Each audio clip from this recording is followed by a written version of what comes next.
quick here. And actually, might as well give people time to hop on.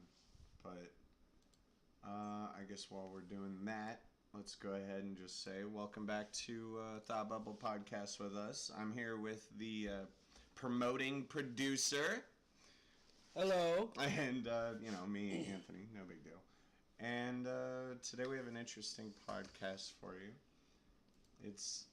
I don't know. I mean, how would you describe it if you were to give it a genre or a subject? What would you call it? Like something to avoid from people, like how to handle situations like this? Yeah. Because neither of us have ever been in a situation like this. Right. So it could just be as simple as, hey, if you ever are put in this position, don't panic. Remember your resources. Like at work, use your resources. You know what I mean? So I'm going to go ahead and post this for everyone in Indiana, which I hope they enjoy, and I hope we get to see Mo. And I'm going to go ahead and give a shout-out to Mo over at Smokehouse in Indiana. It's a vape store, or a vape store. It's Smokehouse Tobacco and Vape. Yeah, you're the promoter. Go ahead. It's called Smokehouse Tobacco and Vape. Sorry, I'm just typing here. No, and what I will say about my friend Mo over there, he's one hell of a salesman, because every single time I walk out of that store, he knows he just catches in on the real, the details of what you like, what you don't like. And then when new things come out, they might come out, but he won't even tell you about it. But when something comes out that he thinks you would like, today he pushed. We're familiar with the whole, Delta 8 legal. I just call it Delta 8. I feel weird calling it weed because it's not weed. Right. It's just Delta 8. But he was like, you like that one. You might like this one. It's only $10 more and 2 grams more. And I was like, you know what? Let's do it. I'll try it out.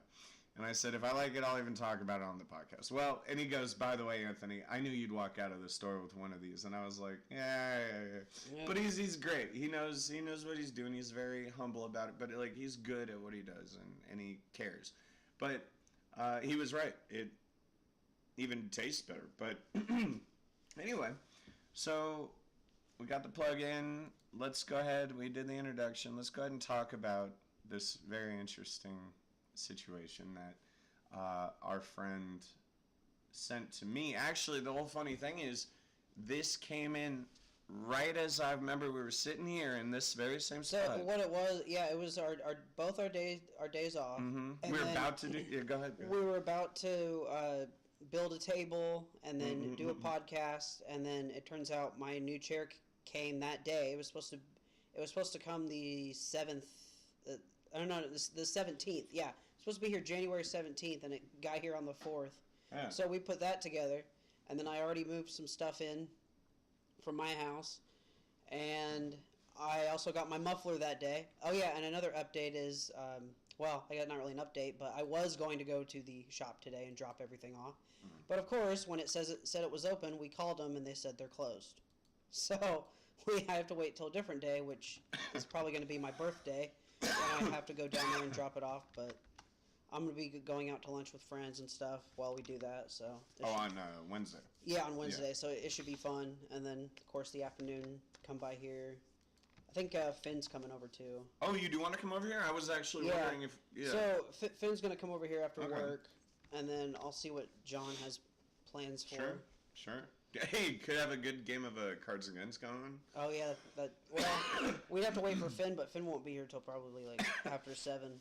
It depends on when he works that day. And I work at 8 the next day, so whatever. I barely sleep. All right, so I've just been kind of sending this out to some people. But now we can kind of get into the real introduction of what today is about. So, yeah, Finn sent me. We were literally, I had my mouse on the button to start going live on Wednesday for our podcast, which we still did, but it kind of changed a little bit when I got a message that Michael A. Sanchez, someone who I have not even seen in 6 months. Yeah, about that. Wow, it's already been that long. Yeah, Damn. Before we got this job, before I got my job, yeah. Yeah, because you got your job, and then I got the same Yeah. job 3 months later. So it was really shocking. Okay, no, you know what? Shocking is not the right word, because I know what he's capable of. I just didn't know that he would truly take it this far. And I'm okay with this, because you've known me long enough to know that for whatever reason, wherever I go, chaos just follows. I think it's because I'm willing and open to people's... Like, I was trying to accept him, but then it went too far. Right. And it was like, I can't do that. And so I think that chaos follows me, because I'm like, oh, give him a second chance. Give everyone a second chance. Then a third and a fourth. Right, and right. at some point, it's like, dude, isn't this hurting yourself? And that's when we both kind of went through those changes in our lives, where it's like, I need to filter out what's good for me and what's not good for me. I'm trying to do that right now with moving Yeah. out and everything, but it's just like... Oh, you're fine. You're getting there, dude. Yeah. You're in the process. What you have is anticipation, because Right. you're already, dude. You already paid You're good to go. Like I said, when you said, "Oh, I'd probably be there at 2 today," I was like, "Hey, man, you can be here whenever the fuck you want. You live here. Yeah. It doesn't mean I'm gonna want to socialize yet, but yeah, you can live here. You can come over whenever you want." And then, of course, you broke my door. I didn't break your door. I know. I really hope it's just the battery. It probably is just the battery. But that was weird, because I clicked on it all the and buttons. you did the right password, right? Yeah, Like she yeah, said, because I have it on my phone. Yeah. And I typed it in, and all it did was it went beep. Yeah, and then Beep. it just beep, beep. And I wonder if it's still beeping. Wait. I can't. It's too faint from here. But I could hear it when I walked out there, and I was like, oh, Well, didn't you take out one of the batteries, I thought? And No, I put it back in. Okay. Fuck, I think. I don't know. But that's smart. I should have just kept one out. So let's start with the story. The introduction would be the story. Yeah, so a criminal just guts the lock. He's like, oh, it's going off. Oh, yeah, that's a good point. Someone would know that it's not working from the outside. Yeah. Perfect house. Oh, their light's on. Who cares? Their lock doesn't work. Yeah. So let's start with the story, just to get this out of the way, because I've told it about 8 million times. I mean, honestly, I've told this story. It's so interesting to me, or it used to be, that I love telling it. But I've told it so many times where it's like, all right, let's just get it out of the way. I mean, so I was dating a girl, and by the way, no names. Let's be very professional about this, because Michael A. Sanchez will use everything as he did to me against anyone that he can, and use everyone, Yeah. in his advantage, and do whatever yeah. So I was dating a girl who, ironically, the irony of this is she was 6 years older than me. Now, I was 21 at the time, so that would put her, yep, that makes sense. She was 27. And she graduated the next year out of college, and I thought I stayed with her because I really thought, I love, man. Right. And right. I thought I could change her mind and that we could stay together. But no, when she graduated, and I get it, like, you really, does this 27-year-old want to be walking around with a fucking 28 and 22? Hence the story of where Michael began, the 22-year-old who dated a 16-year-old. So when she told me that, or when she broke up with me, I had already established a a rapport with her family. Yeah. Her parents, her siblings. She has 2 sisters. Got to know both of them. And she kept telling me after she broke up with me, she was like, my sister really, really likes you. She really likes you. And you guys get along all the time. And you know that. Mm-hmm. And so it started as this really, her and I knew we liked each other. Right. But right. we were both kind of like, Now, my dad, we kind of didn't really, he just kind of avoided it. He was on the side of these very skeptical people where it's like, how dare this 22-year-old be with us? You know what I mean? Right, right. Whereas my mom was like, well, you guys, she's very mature and you're not, so she's good for you. And and so I see it. What does her mother think? Well, her mom loved me. And even when, we'll get to that part of the story. But anyway, so we went with it and we dated. Now, this is where Michael tries to manipulate people. And I'm very proud of our community here in Indiana to see all the thought bubbles appearing. The thought process. Yeah, no, but their thought bubbles, happening in real time. Like, all right, hold on, man. Now, if this, and we'll get into that. That'll be not after with the body of this paper, metaphorical paper. But so anyway, we start dating, whatever. And here's why Michael uses this against me: is he knows how much it hurts me, because it was the most significant relationship in my life. And no, I did not sleep with her until she was 18, because that is the legal age in California. And I was 22 and she was 16. We were both fucking stupid kids. You know what I mean? I mean, it really, I don't think I started being smart until, earlier last year? In Indiana, it's weird. Like, yeah, I think consensus they were saying online is it's 16 It's here. 17. But I don't care about age. I do care about age, but I'm saying, so that's here, not relevant right now. So here, it's 17, it's like their choice. So, like, you're legal if you're 17. That's regardless.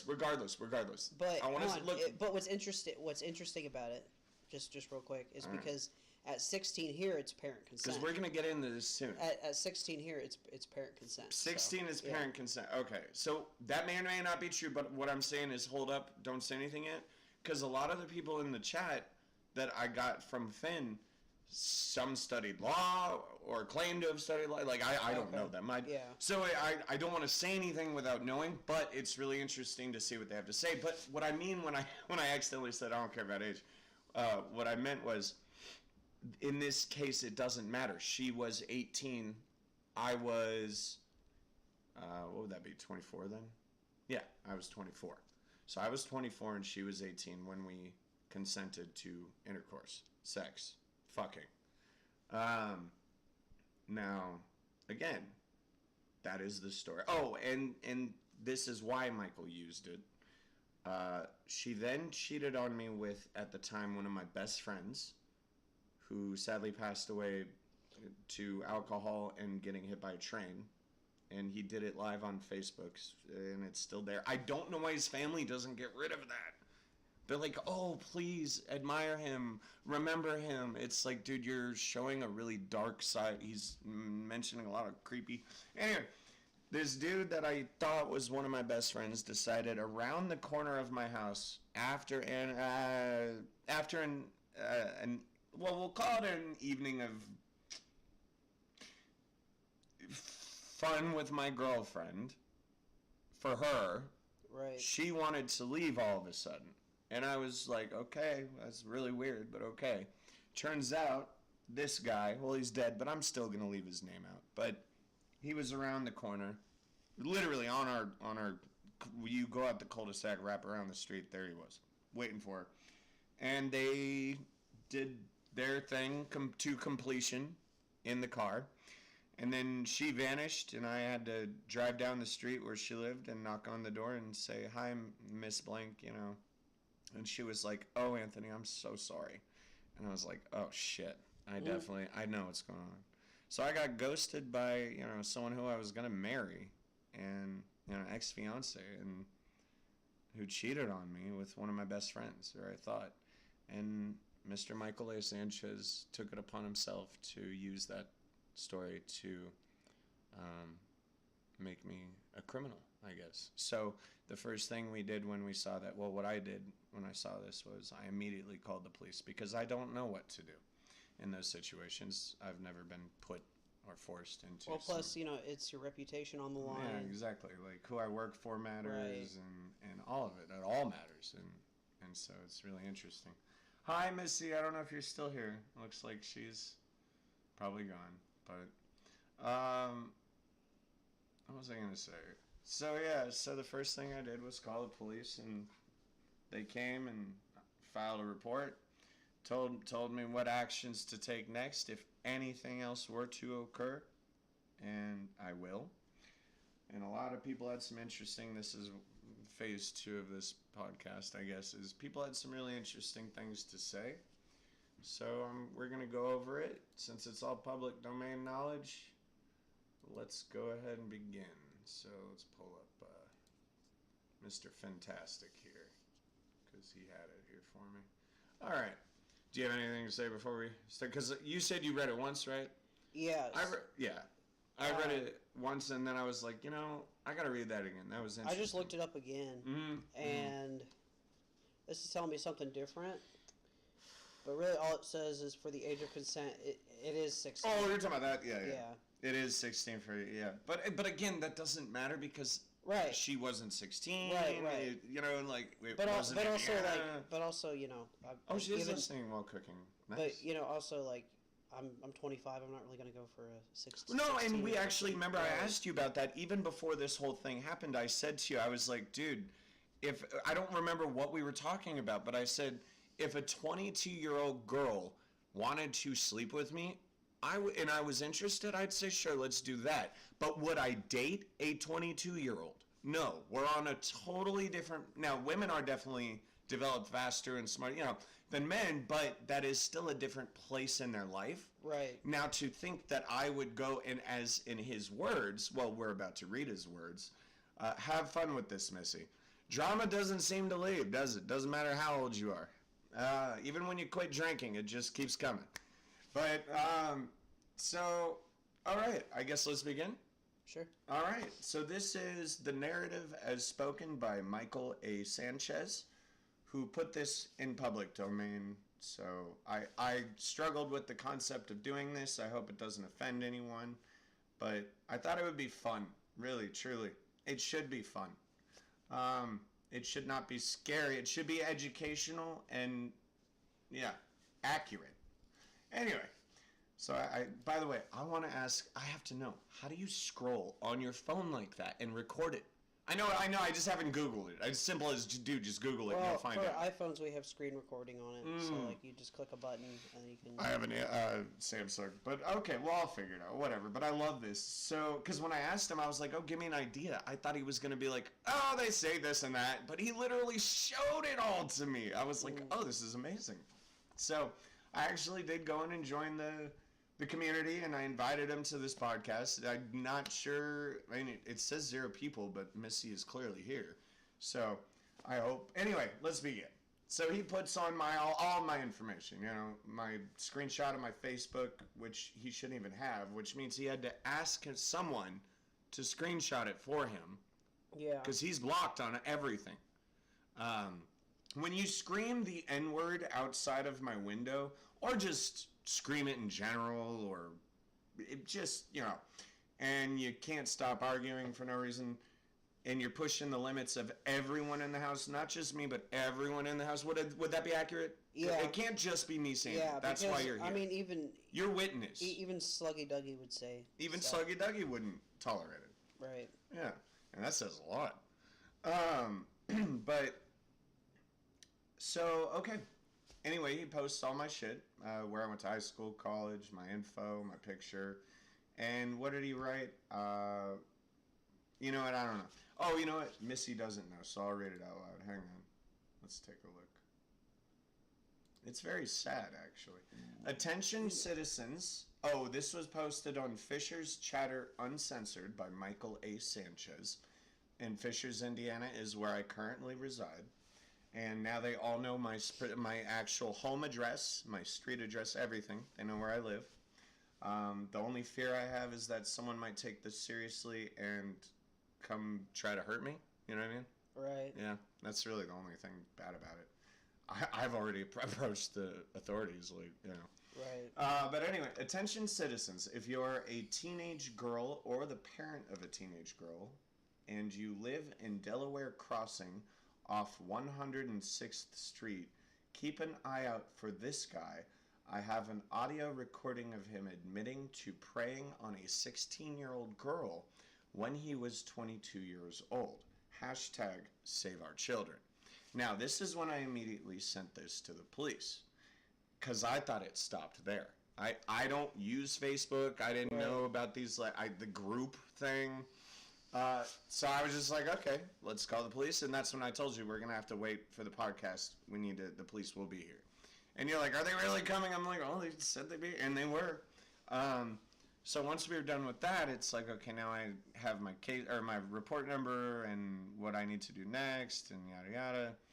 And then I asked Finn, like, all right, so what happened? And he goes, oh, the comments are hilarious. And I was, So then I saw how much it went, and I was like, okay, maybe we can do something with this.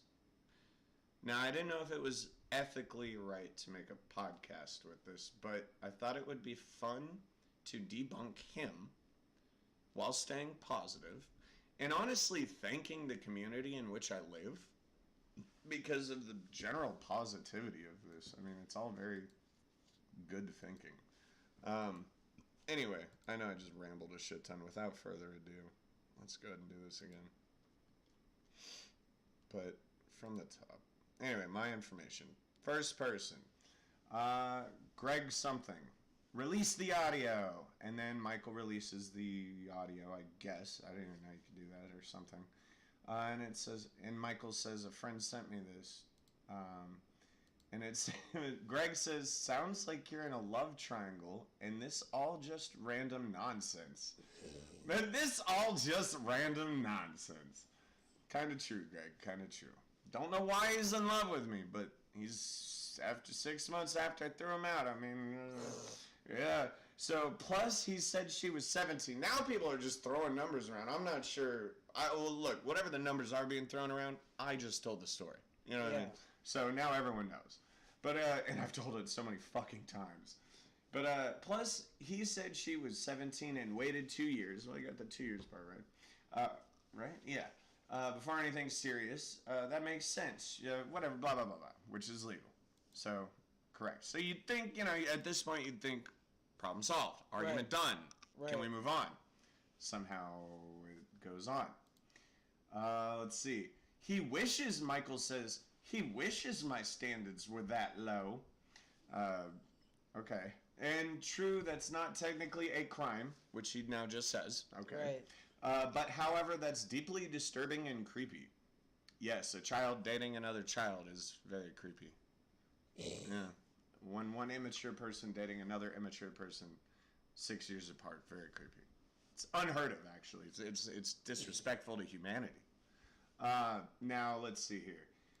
Now, this person, Ryan Andrea whether you find it deeply disturbing and creepy or not, you just said it's not a crime. Period. There you go. Your opinion is just that. It's not law. And calling someone a child predator who is... this is where I say, I'm glad they're being on both sides. They're playing devil's advocate to his statement. They're like, dude, where's your evidence? However, if he is, right, he can go fuck himself, be reported.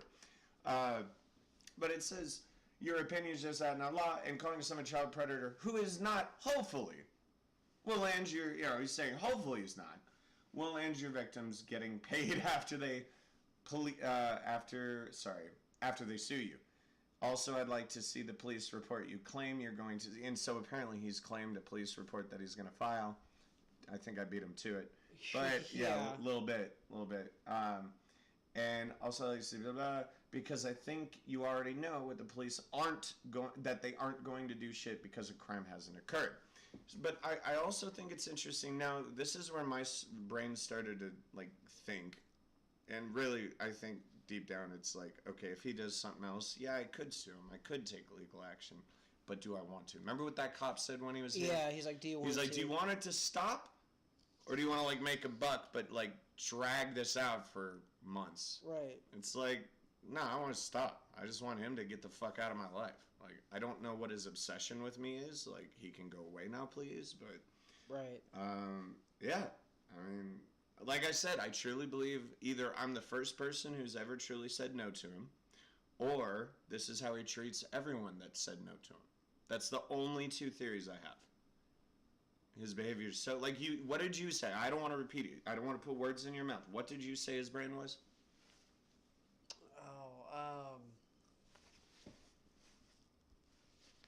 Come on, man.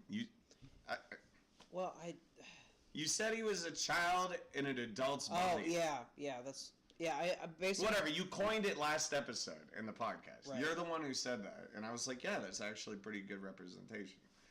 But, I mean, I could sue him, but you know, like, why? How about Right. just give him the opportunity to grow the fuck up and stop?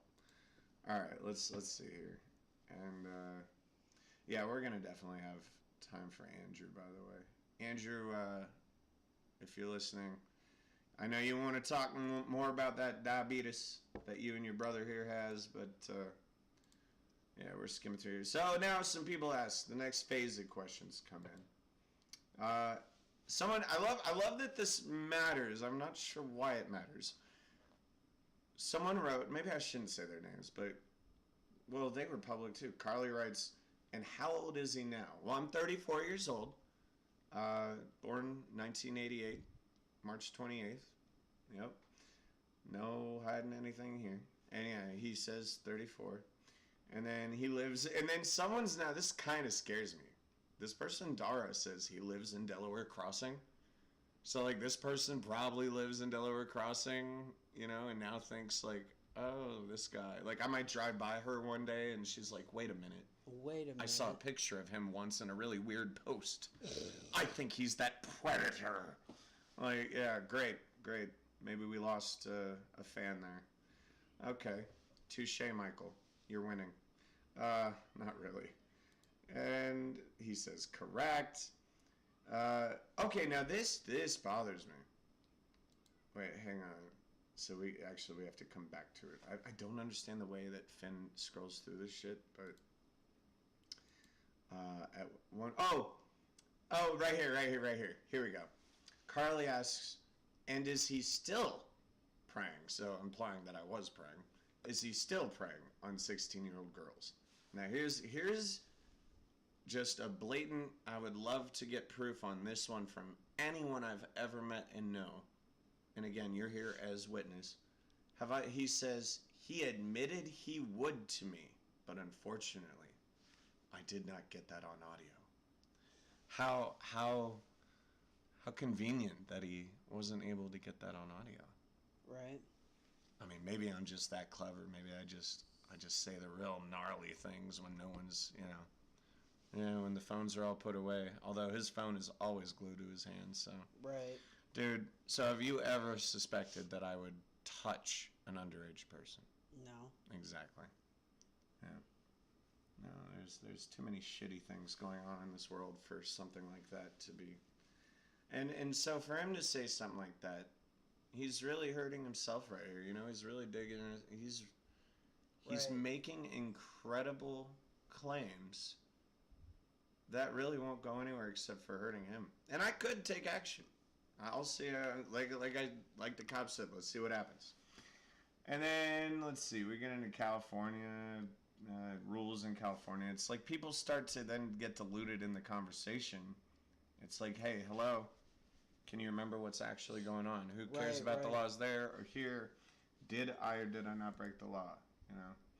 And how did I feel about the relationship? No one cares.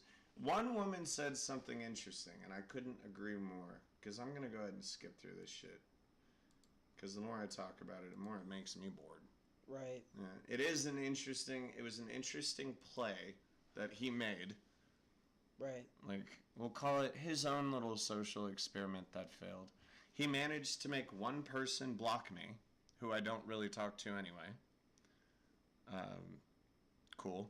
He tried to convince you that I'm... I mean, he was just talking to me because I was moving in with you, but it wasn't really... Okay. I mean, I was just letting him say his piece, but I was just like, yeah, whatever. Like, Well, it was interesting. Alright, well, let's see if we can skip. But yeah, some woman said on here, she was like, well, dude, he was 22. Like, how smart do you think he was? And how old is Michael? I think he's 26 right now. Yeah. Maybe. How old do you think his brain is? Well, let's see here. With all the marijuana. With all the marijuana. With all the weed that he smokes in my garage and just leaves butts all over the place for one of the reasons I kicked him out. This man smokes like a fucking chicken. Dude, he makes me, a Californian, look like a newbie. Like, it's ridiculous. And then I don't know. I I think he probably was starting in high school, honestly, because that's when I first met him. But I didn't really know him that well at the time. But he hung out with those type of people. That was his friend group basically. Yeah. But I wouldn't be surprised if he started in high school. I really wouldn't. Well, because I tried it in high school. I think I was a junior in high school when I first tried it. My first experience was crazy, dude. I told you, yeah, I hallucinated an evil version of Gonzo the Muppet in a bush in the backyard behind a sliding glass door. And then I was watching U571 with the dude who popped my weed cherry. And there was a point where people were getting radiation sickness in the submarine. Oh yeah. And I thought I was there with them, and I was panicking. I thought I was getting radiation poisoning, so I was in the couch next to him, grabbing him. I was Oh my like, gosh. I was like, please help me. He's like, Anthony, relax. You're Right. here. You're You're here. here. Or Finn floating away. He's like, Wait, he floated away. no, he goes, he grabs my hand and it's like, he goes, I'm floating away. I feel like I'm floating away. I'm like, dude, you're here. You're fine. Watch TV. Chill out. Yeah. I'm Dude, floating away. I think we should give Andrew a call. Let's see. I'm floating. The only time I ever felt like I was kind of floating was what was it? When I tried shrooms. I didn't really feel like I was floating away. It felt like I was like a foot taller than I was at all times. Like my feet weren't really on the ground. Okay. I was walking on an imaginary plane, and like all the trees I would stare at, the bark would like kind of move like ants. I don't think you were smoking weed then. No, I said mushrooms. I said when I tried shrooms. Mushrooms, okay. Yeah. No, that would not be marijuana. No. I was like, no. Yeah. Well, let's see if he asked, so he shall receive. Let's see what's going on here. But yeah, go ahead and keep him busy while I give this motherfucker a call. Well, we're trying to give old Andrew a call. You know what's funny, actually? And Back to just to stay on this topic real quick. The irony is, every time I did talk to his friend Alec, who was a part of this situation, I'm pretty sure Alec's the one that sent the picture of my account. Yeah. Because he immediately blocked me, and it was just like a very immature, weird experience. It was like, am I in high school again? Like, Right. Yeah, he might be at work.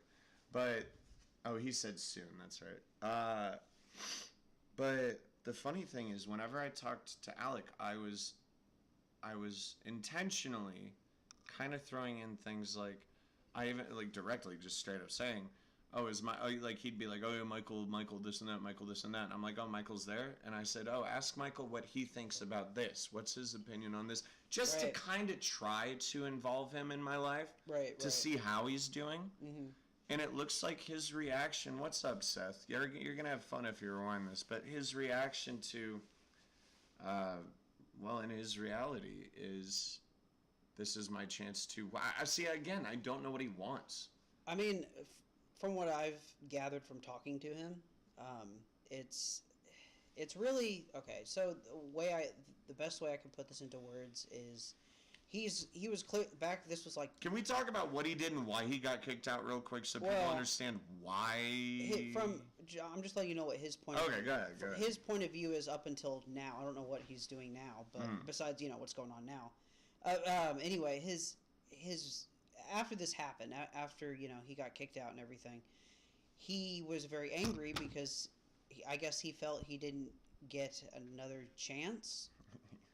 Which, I mean, technically, if we're telling him while he's at the house to not do X, Y, Z, that is a chance over and over. And again. he's doing X, Y, Z repeatedly. Yeah, he might not be doing things that would warrant like an immediate, boot out or anything like that. He's still exhibiting behavior that just isn't for his age. Mm-hmm. I like the way you put that too. It's pretty accurate. I mean. But you will see that behavior, but not with someone his age. I didn't pick that up because I'm younger than him, but also I wasn't. You haven't been able to compare it to someone older than him, right? Yeah. But also I was never really that mature when I met him. I was in high school, but even then, growing up like with him, spending time with him, I don't know. I kind of looked past that. I didn't really think it was a big deal, but then he didn't really mature. He didn't advance. He didn't really mature, but also at the same time, I didn't see those things until he started hanging out here more. Because, I make it evident when something bothers me, when something's well, off, it wasn't and I'm that. trying to improve my life. It wasn't that. It was just the fact that we didn't have a mutual place to where we could hang out, and because all he wanted to do was smoke weed, be on the phone, and so it's like drink, right, yeah, right. Which is fine. There's nothing against that. Well, that's no. the only reason he wanted to be here. Right. So or watch TV shows. He didn't have a way to watch his own shit, so he had to force that on us. Like, oh, I don't really want to watch Avatar, but I do like it. So because I'm in it, I am the host, so I need to entertain. So fine. But it had to be his way. Right. I never wanted to play LA Noire.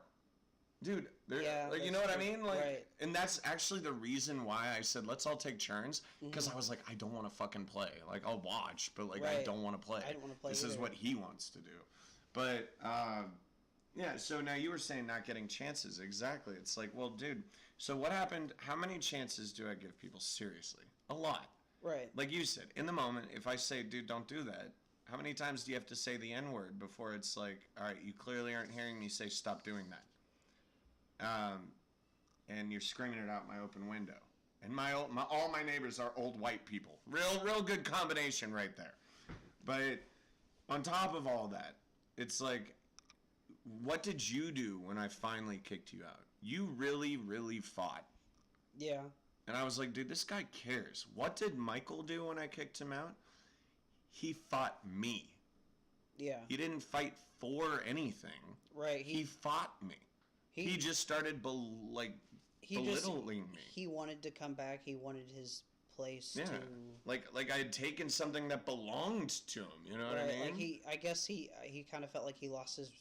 I mean, he did lose his rights to be here. But he did. He never had a right. He had a privilege to be here. He never had a right. Right. He had a privilege, here. but when we addressed the N-word situation, he did for a while, not say it, but then. Not really, dude. But I'm just saying, like for a brief time. Sure. Yeah, it wasn't fine. It wasn't very long, and then he started up again, and at first we were just like, okay, like. And I gotta be honest, anyone who actually laughs maniacally and means it. I always bring this up with you, but now I get to tell, I guess, Indiana. There was this one time where I didn't agree with him. And by the way, never disagree with him. Oh, one person did write something that, of course, Michael disagreed with because they didn't agree with Michael. And Michael said, so you clearly agree with pedophilia or whatever, pedophilia and women beating. And it was the first and only time that Michael ever brought up beating women. And I was like, wait, now hold up, dude. Slow down. You might be a little wound up there and not really thinking straight and just saying things that come to your head. I mean, you could even see it in his typing. He wasn't spell checking. He was just like, let's write. Let's say everything. This guy's stupid. This guy's stupid. This girl's stupid. They all love pedophilia. It's like, bro, my favorite expression. You know what? I've said it a billion times. Can you repeat it? What's my favorite expression? When you walk outside and someone calls you an asshole. Oh, yeah. So if one person calls you an asshole, they're probably an asshole. They're probably an asshole. If everyone calls you an asshole, then you're most likely the asshole. Yeah. So Michael is just, I don't know. He doesn't like to be said no to. He takes it to the point where I had to get the police involved for the first time in my life. Like on my end, like I wasn't in that bet. It made me and Mr. Producer here were pretty nervous, but we had no reason to be nervous. We called them. See, I love how like you did that right away, and then not even a day later, he was already talking about filing his own police report. No, not. Oh yeah, that's right. It was And so throughout the notes too, throughout these comments, he keeps saying, "Oh, I will make a police report. Oh, I'm on it. Oh, I will. And so people even start commenting in there. They're like, why do you keep talking about it? Why are you doing this on Facebook? Why don't you actually contact the police? Right. But he's not doing anything. It's like, I'm not. So again, the question really But remains. little does he know. I did. Well, I contacted Well, no. the police. Once he obviously has to give up his identity and give him their information, they're gonna be like, "Oh, It's over. It's gonna ping in some it's gonna ping in their system. They have his address. They Yep. have his name. They have his what do you call Background. it? His background, everything. Oh, Yeah. So he wanted to make this public. I wasn't sure if this would be immature to do, but at the same time, I figured I would say hello to the people that I live near. it's funny but sad at the same time. It is. Yeah. It's a situation where it's a situation. This is really what I want to push, and why I figured it might be relevant to what we do in our podcast. This is a very serious topic. Right. A very, very serious topic. Because that he is not taking seriously. The thing is, now with social media, everything's out there. You Yeah. know, even on your personal page, like he screenshotted your, I mean, your the second your now, profile, imagine, because which- I give my first and last name to my customers at work. All they'd have to do is Google is you. Google me. And let's say they do come from or type it into Facebook. you know what? Well, they can't see my profile, but he posted on a public page Right. all of that. Yeah. So then, if you get in contact with Exactly. a customer, So and now they have no idea who I am. They have no perspective. So I figured this would be good to make for multiple reasons. Right. Hello, Indiana. My name's Anthony. I am much cooler than what he describes, and so is Mr. Producer here. Yeah. See, he's told me, he's like, yeah, because I told him, because I remember I was talking to him when he was trying to talk to you, and we were having that big, fun day. Where And I just blocked, because look, and to be clear, I just blocked everything. I was like, no, I'm done. I was talking to him, and just the way he, the way he tried to just the way he tried to act, I got to finally break through to him, and we were talking, and I was like, well, dude, I feel like out of all the years I've known you, we've never really been friends. We've never really gotten to know each other. Like I even knew Sluggy Dougie better than Michael. Yeah. But I think part of it was because, we were both young. I didn't know he was a little older than I was, but we were both young, and we were, smoking pot, I guess, every now and again. But with him, it was like every time I would just want to hang out, just hang out, not smoke pot at that time. It was just like, oh, yeah, let's go ahead and smoke. Let's go ahead and smoke. Let's go ahead and smoke. And it's like, dude, I just want to hang out with you. And so eventually I stopped really hanging out with him, Every now and again I might hang out with him, but it's like he's friends with his group. He's friends with this crew or crowd, whatever he wants to call it. Yeah. And like I've noticed he's had multiple people in his friends group, do have passed away, which is sad, and you do feel bad in a way, but at the same time it's like, well, why? And it's, you look at why did they pass away? Why did they pass away? And what they were doing. And every time I hear it, it's something with meth, with drugs. Drugs, yeah. Yeah, and it's like, well, and it's sad. You're right. It is sad. I'm glad he was your friend, but it's like at the same time, if you gotta surround yourself, and that's all I was doing. I needed to surround myself with the right people, and I hope that he does that too. Because what have I always said to you? He's a very smart person. Right. I've always said that. He's smart, but he's not using any of it for anything productive. Right. You could give his career choice if. Yeah, exactly. Gas station. He's working 2 jobs. And we gave him options, and he's like, "No, I'm good." He's working 2 jobs when he doesn't have to. No, he really doesn't. Like, I get he wants to move out into his own apartment and be on his own, but he's not doing that. Like me, I'm moving out. You've already moved. Oh yeah, I've already moved out. Yeah. I'm way far ahead of him, and it's just like. And look at the age difference. What, 4 years? 3 years? No. Wait. 2 years? How old are you again? I'm almost 25. Yeah, your birthday's on I'll the be 11th. 25 in less than a week. So yeah. But yeah, I think he's 26 right now. So I think he's only really like a year older, or maybe 2 years. I don't know. But I don't really know how old he was. But then again, it would make sense if he had to stay in high school longer. Wait, did he? I don't know. Oh. I don't think he did. Oh. But I don't know. I'm saying it might explain the age difference, or maybe he started school late, like some kids do. Wait, do you know when he was born? I didn't even know he was 26. Is it 26? Whatever, who cares? But yeah. 26. Wait, he's 26 and he's pulling this kind of shit. Yeah. Dude, what was I like? Because I was pretty immature. Like,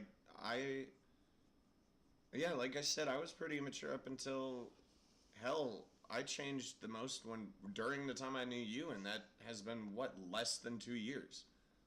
I was still I didn't, the alcohol changed everything. Getting that under control was a huge building block because everything started coming back.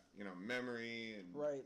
what I was interested, what I wanted to do, who I wanted in my life. But yeah, I guess that was big. I'm not sure. I don't know. And I mean, it's not the fact that Michael is a bad person. It's just No, I wouldn't say he's evil or. it's just the things that he does he shouldn't be doing. Yeah. Like he shouldn't. Yeah, he's making poor decisions can't- based off of emotion, and he's also doing things that are harmful for himself. Right, like Not necessarily just physically or for health. I mean, like just stupid choices. right, yeah, just dumb decisions, really. Yeah, like, exactly. At, even being 25 or 26, really no. Dude, he's about to be 30. Think about it, and he's still fucking around with like the dumb. He's still looking for drug dens and right. And, he's still in that behavior where he's like, I need somewhere to smoke. I need somewhere. The biggest penis matters, and yeah, what is it? If you smoke menthols, you're an N-word or something. Or you're something. Whatever, like I don't care. It's just all this shit. It's like, okay, dude. I mean, what do you? And see, if he did what you did, and he responded with like, dude, I'm sorry. I wanna change. I wanna not have these responses from all the people around me. Then I would happily be there for him. But I'm not gonna sit here when I'm trying so hard to improve. I already have enough struggles as it comes. At this point, it's kind of unwarranted because you haven't been even communicating. Well, I haven't talked to him in right. 6. You know what I mean? Like I haven't months. seen his face in God knows how long. So it's like, what are you doing? It's like, what did he think? He needed to give it a longer break and just like, oh, I'll put this. Now I'm gonna be a dick, then stop being a dick for a while, and then be a dick again. That'll make Anthony like me. Like, what is he hoping for? Is his expectation, if I piss Anthony off enough, he'll let me smoke weed in his house again? You know what I mean? I think what it is I think what it is he was probably just trying to lash out. No, at first persuade you. At first persuade you to let him back in. Through anger. Right, and then when that didn't happen, he went to a place to where he decided to post things that didn't need to be posted. Yeah. Well, I want that. Or, well, I guess shouldn't be posted, but, regardless, or maybe in his mind he thought it was a joke. I don't know. I mean, that could also be something, but I really don't. I don't believe he thought that was a joke. He took it pretty far there, dude. But, I mean... It would have been a joke if he had just posted the... You know how he jokes, though. He can sometimes take it too far, but I'm just saying... Maybe, whatever. Who cares? I'm just saying... He did it, is the point. Right. But I'm just saying maybe what he was thinking was... Yes, he was angry, but then maybe it was just he was just trying to... Well, the funny thing is, I really don't feel anything negative. Remember what I told you? I said I feel comfortable? Yeah. Like, I felt safe. Right. I was glad I called the police. I didn't feel anger. I didn't feel frightened. I didn't feel threatened. I was like, dude, look at how the community responded, and that makes me really, really comfortable to know that, they wouldn't just lash out and immediately be like, okay, let's Frankenstein's monster this motherfucker and pitchfork his ass, get the torches. We know where he lives now. Right. So that was really refreshing, and I just felt safe, and I was like, okay, you know what, maybe I should do this podcast and really just thank everyone that was there. So I did list a bunch of names in the group chat. It doesn't look like a lot of you. I got one person back, Shane McGlinroy. I believe it's an Irish dude. I remember seeing his picture. Yeah, he's got a beard. No, it's like, yeah, he's got a fucking giant beard. But anyway, maybe it's Scottish. But anyway, I saw that he posted back just a thumbs up. So, actually, the irony is I'm pretty sure that's the dude that Zach used to work with at the gas station. Or at least that's what he looks like. Or who he looks like. Not what he looks like. Who he looks like. But he gave a thumbs up, and it's just I want to thank everyone that Well, also it was was just, concerned with the topic. It's a very serious topic. It was kind of surprising to me that even Sluggy Dougie's or coworkers like confirmed everything. Oh, we're switching subjects, sure. But, well, let me thank them real quick. So, just really, it is okay. Gotta get rid of that fun chat. You gotta love going live and getting free nest fun with some girls. Anyway, what was I gonna? Yeah, I can't even delete it right now. I don't care. We'll delete it later. Oh, here we go. I can delete it right here. No, I was gonna say it's a serious topic, and I'm glad that everyone was concerned, and that's the most important part. But also that you didn't just jump to conclusions, right? And that I counted 37 people I tagged, not including Michael because he's blocked, but he can view this podcast. Yeah, I know, right, Seth? Fucking bots, dude. They're coming they're sex bots, bro. They're here to please you. But give us credit card first. Insert credit card. Insert credit card in the mouth. All right, sure. I mean, I can think of yeah. Billing is complete. Adjusting mouth module.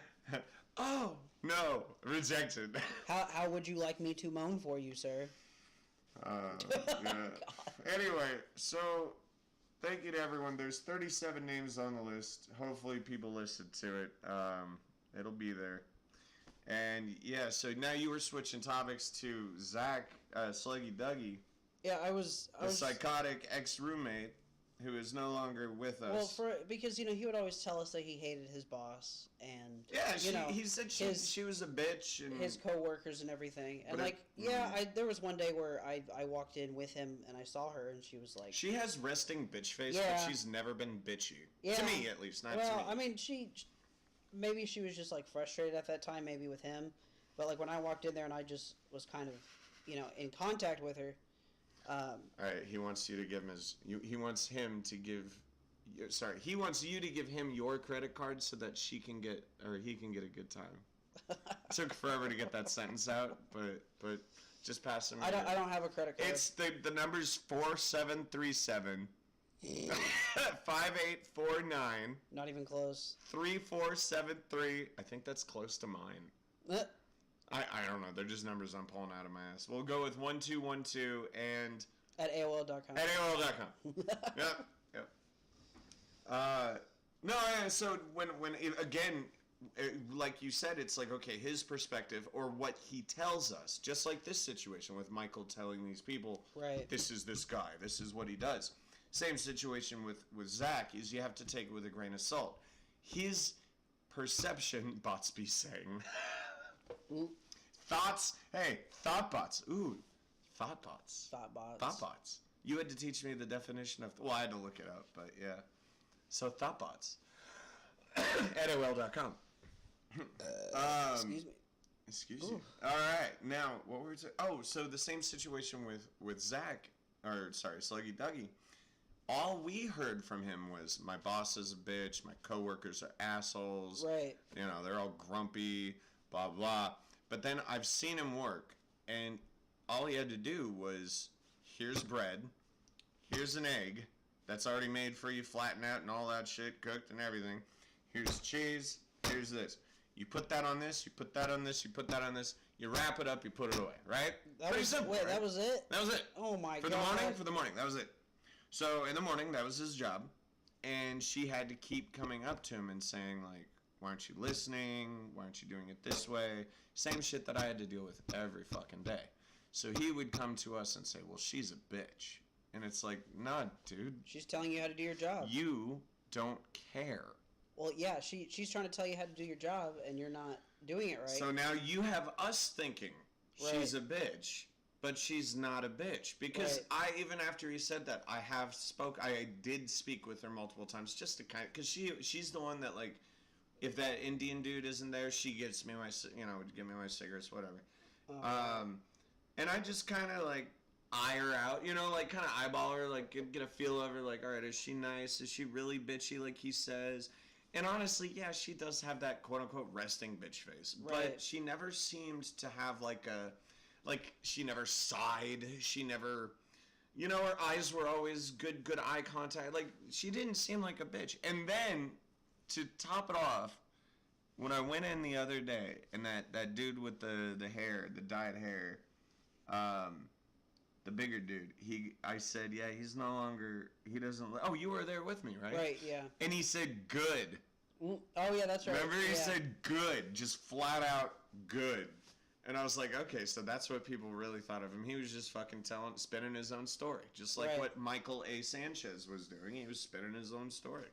But people do that, when they're pushed. That's what I don't understand, though, is why is he so interested in me after 6 months? Why was he ever?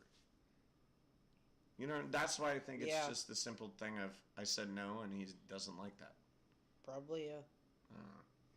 Anyway, we could try Andrew again. I'm wondering. I don't know, Seth. What do we got left tonight to talk about? Oh, I got into. Well, I don't really want to talk about gaming, but a game called New World, which is really cool. Can't believe I've never heard of it. But we'll try Andrew again. It could just be a shorter episode. No big deal. Yeah. Any stories? Nothing. I mean, oh yeah. I walked into an interesting conversation with my mom and my stepdad, but my stepdad was talking about pot or something along those lines, and my mom, she was like, "Oh well, I think that's very wrong, and people just need to grow up and stop doing it and all this and that." And then she was talking because I guess my how do you relate smoking weed to being an adult? I'm not sure how that makes sense. If anything, if you smoke weed, you should be an adult. Right. You know what I mean? Right. You should. Yeah. But it was just like it all comes down to control and what you use it for. Exactly. If people medicate their feelings and emotions with weed, well, they're gonna get addicted to it really quick because you're like. Well, because think about it. If you're going to use it to feel happy, eventually your body's going to be like, well, this is how I'm happy. I have to have this. I need this. And so next thing you know, you're going down a rabbit hole. But it's like if you have some control over it where you're like, oh, I don't do it this often, XYZ, or, maybe you're just an occasional smoker. Sure, fine, whatever. Moderation might be great for you. Some people need it for... Speaking so some people, may need it for medical issues, which it is valid for some things, not everything under the sun, but for the things that it does qualify for, sure, use it, but you still have to use it in a responsible way. Don't hit it as strong as I do. I'm starting to learn I don't need to hit it as hard. You don't need to, it's powerful, dude. It is not normal weed. You need to control what you're doing, but not only that, you need to have that mindset of like it's also not weed, right? But the point is you need to find a balance, and that's important because if you're high all the time, are you even functional? Like, do you even know if you're functional? Yeah, right. Do you even have a baseline? Right. And so if that becomes your new normal, then you could be missing half the shit that's coming into you. Just like me and alcohol. Remember when you said it last episode? You were like, okay, I like where Anthony's going with not drinking the way he was drinking, but he needs to establish a baseline. Right. So it's like, okay, you're doing this. Well, let's try not doing that much. Let's do it even less. And you're like, okay, you're doing that. Let's do it again. Because that's why I was saying, like, okay, so you're talking. It was almost like you were my recovery. I was just asking you simple stuff. I was like, yeah, and you kept me on track. How much do you drink? Okay. Yeah. 10 shots, okay, or whatever it was. Yeah, it was bad, man. And then remember it was at some point it was a handle a day when I was bad. So then it was a handle every 2 days. Then it was right, but you told me you measured it in shots. And then I used to break it up. I would split it up into 3 bottles, and I'd fill the rest up with water. Right. But then I would cheat and I would take real shots and like actual vodka. Okay. And dude, it was just all over the place. I had no rules. Whatever I was telling you were lies. It was all over the place. Well, I could tell, but that's why I said, like, hey, you need to know where... I was embarrassed, by the way. You need to know where you're starting at. Yeah. And then, obviously, to ease yourself into it, your next week, that'll be what you stick at. Yeah. Yeah. your limit. You've determined your limit or what keeps you comfortable, Yeah. and then the next week you just decrease it Yeah. slowly, and eventually you'll get to the point to where you're just like, okay. I think it was so easy to do it this time because I've always wanted to stop drinking, but like,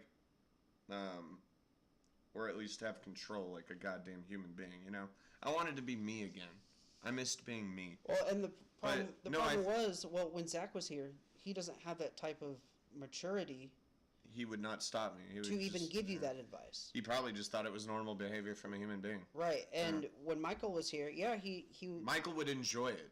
Right, yeah, but he was just here as a proxy because I had to go to work because I worked at Kroger at the time. And then you kind of were a babysitter because I stayed here for like 2 or 3 days, and then I was like, it was almost 3 days. No, 3 days because I'm sorry, just 2 days because I stayed on my days off. I came here like the night before my day off, and then after that I was like, I got to go to work on whatever day, and I was like, Zach, are you comfortable being here with him? You had to have that conversation with me not even knowing that conversation was happening. And then he told me yes, and then...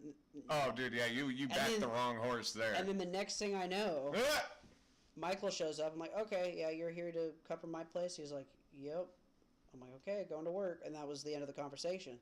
But then, they're dealing with you hallucinating and stuff. Yep. When I'm the one telling Zach not to call the EMS. Yeah, EMT or whatever. Right, because I was like, well, look, it just started happening. There has been times where he's back to himself. He's not doing anything that's hurting him or others. Just keep an eye on him. And I was just enjoying the nature, man. All the lizards coming out of the carpet. I told him, bats under my bed. I told him, I said, look, snakes in the fireplace. I said, just enjoying nature. I said, right now it just started. If if let's say he goes on for 2 days straight, then you could be like, okay, something's wrong. But it's not like you were exhibiting any signs of like your body was shutting down. Yeah, but that was bad. That was really right. bad. It was still, but my point was, I was like, he's a little out there right now. No, I'm telling you, after watching a bunch, me and Dr. Drew, like, right. I idolize that motherfucker. But after watching enough shit, dude, I was on the point of this guy's gonna kill himself. He's going to die if he doesn't stop. That's what we were telling you. Yeah. But I had to tell him, I was like, look, you don't need to go that far yet. Yeah. It's give it a little time to make sure, because not only that, what sucks is calling an EMT or EMS. That's a very expensive bill that you get in the mail. Yep. Thousands of dollars just for a ride. Yep. Even if you're I had to call one for. Well, that's a fun story. I'll tell it later. Keep going. Even if you're like right down the street from the hospital, it's like, oh well, here, $5,000. It was 10. I think 10,000 before the insurance, 8,000 after. We were in Berkeley, California. We went out to the bar. My tolerance is high, but like he got so fucked up. He's a tiny little dude, and he wanted pizza so bad. So we got to this pizza place. He got 2 slices. It's by the slice kind of place. Oh, okay. And he was like, we got outside and he had a plate and 1 piece left, and he was sitting on the floor. And he was like, let's sit here. And we were sitting on the ground against the pizza place, just in the middle of fucking public. And he was eating the pizza, and then he just started throwing up dude. He was throwing up pizza, like you could smell it. And I had to like get up and move away from him, like the acid, like you could, like all of it just coming up and all chunky and shit. And he was just kind of clunked out, like kind of like wobbling, like this, like his eyes were kind of closing. He was like slouching and leaning and falling forward. And everyone would walk by and say, "Is your buddy okay? Is your buddy okay?" And I was like, "Oh, he's fine," because like I didn't want him to call the police, or like I'm not sure what to do here. But then a cop actually walked up, and they were like, "Oh yeah, you know what we're gonna do? We're gonna have to call an ambulance for your buddy here." And they were like, "Did you drive tonight?" And I said no, and I thought I was lying because I was drunk too. I thought I had drove because I was pretty fucking drunk. But so an ambulance came. And they took him, and the funny thing is, like I said, $8,000 later, all that they did was drive him a block away. No. After insurance and everything, I had to pick him up. His ass was hanging out. He was hungover. He had no memory. But anyway, so my night ended with I was walking around looking for my car because I was freaking out. I was looking down every street, looking down every block, and I was like, "Holy fuck! I can't find my car. What the hell did I do? Oh my god!" And then I finally, at some point, I don't know, I started sobering up, and fear really helps you sober up. Right. I'll tell you that. If you're scared, dude, all of a sudden your brain's like, uh-oh, think time. But at some point, I was just like, wait a minute, you dumbass. We walked here together. So I fucking made my way back to my apartment, and then I drove and picked him up the next day, and he was so fucked up. I actually took the day off the next day just to kind of babysit him, because he was shot. Oh, God. This was back when I lived with the angry Russian that I eventually fled from. Kind of like when a Mexican comes to America. Like, I straight up just bolted, took all my shit, packed it in a car, and ran. But when I was still living with him, yeah, my friend was there for the night, and so I had to... me and the angry Russian were sitting there that day, smoking weed like California does. And he's like, "So whatever happened to your buddy?" And I was like, "Yeah, I'll be picking him up here shortly." And we had to just sit and wait. And dude, I swear to God, I had planned. I didn't want it because, again, I was a heavy drinker. Right. I couldn't touch alcohol or anything. I was like, I can't do anything fun on my day off because I got to wait till, I have to go pick him up. Right. And so, for whatever reason, the hospital kept him there for like 6 hours. And it was like 2 or 3 in the afternoon by that point, and I was like, God damn, finally. And he comes out, dude. He's got one of those stereotypical gowns on, which I always thought were just like for like TV shows representing things we used to do, but apparently we still do them. Yeah, they'll still put you in a paper And gown. yeah, and his ass is hanging out, but he does not give any fucks because I think he's probably still drunk. Yeah. And I don't think he threw up when he got home. I think he got all the pizza and the alcohol out during the pizza. But they had to throw away his clothes. They had to, I think that's why they had to send him home in the gown. That explains it. They had to throw away his clothes. That's why. It was. But yeah, he ended up. I think it took him 4 months to get a hospital bill. And it was $8,000 fucking dollars for a block. I mean, they drove him around the corner for all I'm concerned. Gosh, it sounds like he bought like a block of cocaine or something. Yeah, right. $8,000 for a block. No, I mean, in reality, if I were not to exaggerate at all, if I were really to try to remember, I would say you would go down 1 block, take a left, because the pizza was on the corner. Take a left, and then you go 2 blocks, and the hospital's right there. On the right. So it's like 3 blocks. So it's 3 blocks if you're like counting, like, okay, beep, beep, beep, like there. Okay. Yeah, I just used beeps to use measurements and beeps. It's not like they're driving across town. Yeah, exactly. He's like, you could literally run him there, drag him there, walk him there. Right. You know what I mean? But no. Let's, yeah. I mean, fuck, dude. The cop that walked up to us could have driven him there.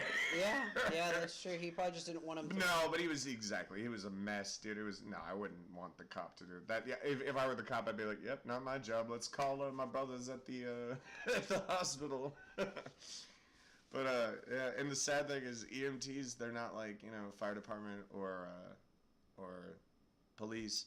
They're just civilians. Right. Yeah. So this poor guys are like, they really have a serious job, and it's like they had to deal with my friend vomiting on himself for 2 blocks. So they had to strip that poor dude of his clothes, throw him away, probably burn them for God's sake. Oh. But yeah, oh man, dude, I've had some crazy ass shit happen in my life. What about? I mean, you said you don't really have any fun stories from like college. No, I do, but it's like, I mean. Like, I had that frat party that I went to several frat parties, but it was just getting fucked up and having fun, but that was when I was younger. It's you definitely change in college, and I noticed that the people I was hanging out with, they'd vanish all the time because they wouldn't pay attention in school.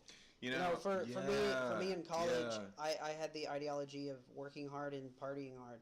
So like I'd work hard, and then I'd go party my ass off when I could, And then that was My that. dad always focused school, school, school. So I made sure school was done first. Yep. Like, he always taught me from an early age. If you have homework, the minute you wake up, get it done. The minute you get home from school, get it done. Yep. And then, but when college hit, it was like, okay, now I got to party hard. I only got this amount of time, so let's party hard. You know what I mean? Right. Or when you could. When you could, exactly. Right. And that's not a great mindset, but it's gonna happen to people naturally, for the majority when they go to college. Right. And then as I spent longer in college, then I was just like. But not even go to college. It's the minute you leave your parents, or you graduate from that confinement of rules. You know, you get a little bit more limitation to what you're allowed to do. College is basically just you still living under rules. It's just you're on. It's you becoming a semi-adult. Yeah, you're on a leash. Yeah, exactly. You no longer right there on the tree in my fist or whatever. You're on a leash. You got some space. Right, but you're not completely free. And then, how much do you think you've changed since college? Oh. I'm 100% I am nothing flipped. like I was in college. I was a dumbass. When I was 21, I mean, okay, it was weird. It was like as soon as I turned 21, this magical switch turned on, and I somehow managed to drink 7 beers and 7 shots that night. I remember you telling me the night that your mom wanted you to wait till midnight, and your dad was like, "Bro, it's 10 something." Well, right? no, that was so. When I drank 7 shots and seven beers. Was that after the fact? No, that was in college. Oh, yeah. Oh, okay. On my actual birthday, she wanted me to wait until it was midnight on my birthday. Until you were midnight? Ooh. Until I was midnight. Sexy. Until, the stroke of midnight, and it was officially the 11th, and then I would have, been legally allowed to drink, but it was just, my stepdad was like, no, it's like 10 o'clock, just let him drink. Like seriously, come on, woman. Right, and so, when I was in college, it was just, it was my first week back. Obviously, I didn't really go out. So, but what was interesting was all my friends who were already 21. They're like, "Yeah, we'll buy you drinks. Come on, let's go." I got treated. Like, that's all I got to say. It was fun. I had fun, but did I get way too fucked up? Probably. But you know what? You learn from that. I would say the only times I've ever blacked out was in college. But see, here's the thing. I even remember. And some in high school, sadly. There was one point to where there was one night where I drank enough where I was one drink away. Like, I knew in my body, I was like, if you have one more drink, you're going to pass out, fall out of the stool. You're going to be just out. And so I stopped before I got to that one drink where I'd pass out. And I did not remember this, I did not know how I got to my dorm. But apparently that night, I called one of my friends, and all she heard on the phone, I thought I said words to her, like I thought I said come pick me up, or Katie, come pick me up.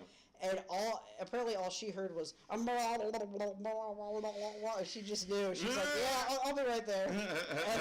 I understand what you are saying, right, sir. And then we made it to my dorm, and I hobbled out, like my pants were falling down. Oh my God. And so I pulled my pants up, and I walked straight into the dorm like nothing happened, and I'm just like, and then apparently I woke up in my bed. I knew where my keys were. I unlocked my dorm, went to my bed, and that was it. Woke up the next morning laying in bed. I heard someone tell a story on some podcast. They were like, I've had friends get so drunk where I can't remember if they were talking about themselves or if it was their friend, but basically they'd get driven home, call their friend the next day and be like, dude, where are you? And they were like, I drove you home. What are you talking about? I'm the one that literally got you tucked in nice and tight. No, back real quick, I wrote this down. What Dr. Drew says he notices most often when he has patients for weed addiction, he says a high majority of them. So, like, I don't feel comfortable saying everyone, but he says most of them will say their first experience smoking weed is that they absolutely loved it. Now, my question, and he said it was a very distinct response specific to those addicted to weed. Now, my question to you, I already know how I felt. What was your first experience? How did it feel? Like, did you? Because I know I'm not addicted to weed. I didn't know that was any kind of trigger, but I didn't experience happiness. I experienced fear the first time that with the evil Gonzo. But that can be a trigger because what happens is that first time could respond to your brain making you think you need this all the time. No, what it is that first time, you've never had it in your body, you've never been exposed to it, so you're going to get the strongest effect possible. And so some people don't, though. Some people don't. Well, right, or it might take a little bit. Yeah. But if you get that instantaneous, response, and it feels really good because you've never had it, they say that your body's going to want to duplicate that effect over and over again because it was so good. Yeah. And what did you do for that effect? You smoked weed. Yeah. Now, so like any addiction, I mean, really, you're describing addiction. Right, you know what I mean? Like, but that's. Yeah. So my point is, when you first smoked, what was your feeling about it? Mine was fear of radiation and Gonzo. Oh no, it was great. What did you feel? It was just, I mean, I was for my first time smoking, I was just giggly, laughing, having fun. Okay.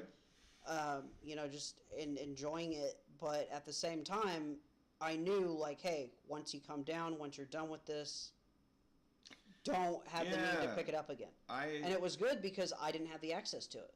Yeah. Michael had the access. We smoked when he was gone.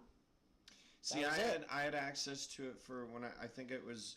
But when I was younger, this was like after I graduated high school. I was celebrating my graduating high school, so it was part of my graduation present for Michael because I invited him over to my graduation party. But by experiencing that, yeah, it was fun. But at the same time, I had that mentality, and I still do, where it's like, look, yeah, you can enjoy it. Think of it as like alcohol, Yeah, you can have alcohol. Enjoy it when you want to have it, but don't make that want to the point to where it controls your life. Where it feels like need. Right, or where it feels like need. Yeah. So here's the thing about marijuana is I always had access to it because of where I live, Bay Area, California. I mean, you know it's just prevalent. It was the summer after junior year of high school where I got introduced to it. And this same guy that introduced me to it would just give it to me. So I never paid for it. He would just nicely, kindly he was like, oh, in my mind, looking back, my thought is, he was like, this is really amusing to watch. He's never been high before. You know what I mean? Like, he was just giving me weed. I noticed people who are experienced, if you've never smoked weed before, if you're like, oh, I did it once, but it's been like years or whatever, they'll just be like, here. Maybe because he was a big pothead. In fact, to this day, he no longer smokes or drinks. Period.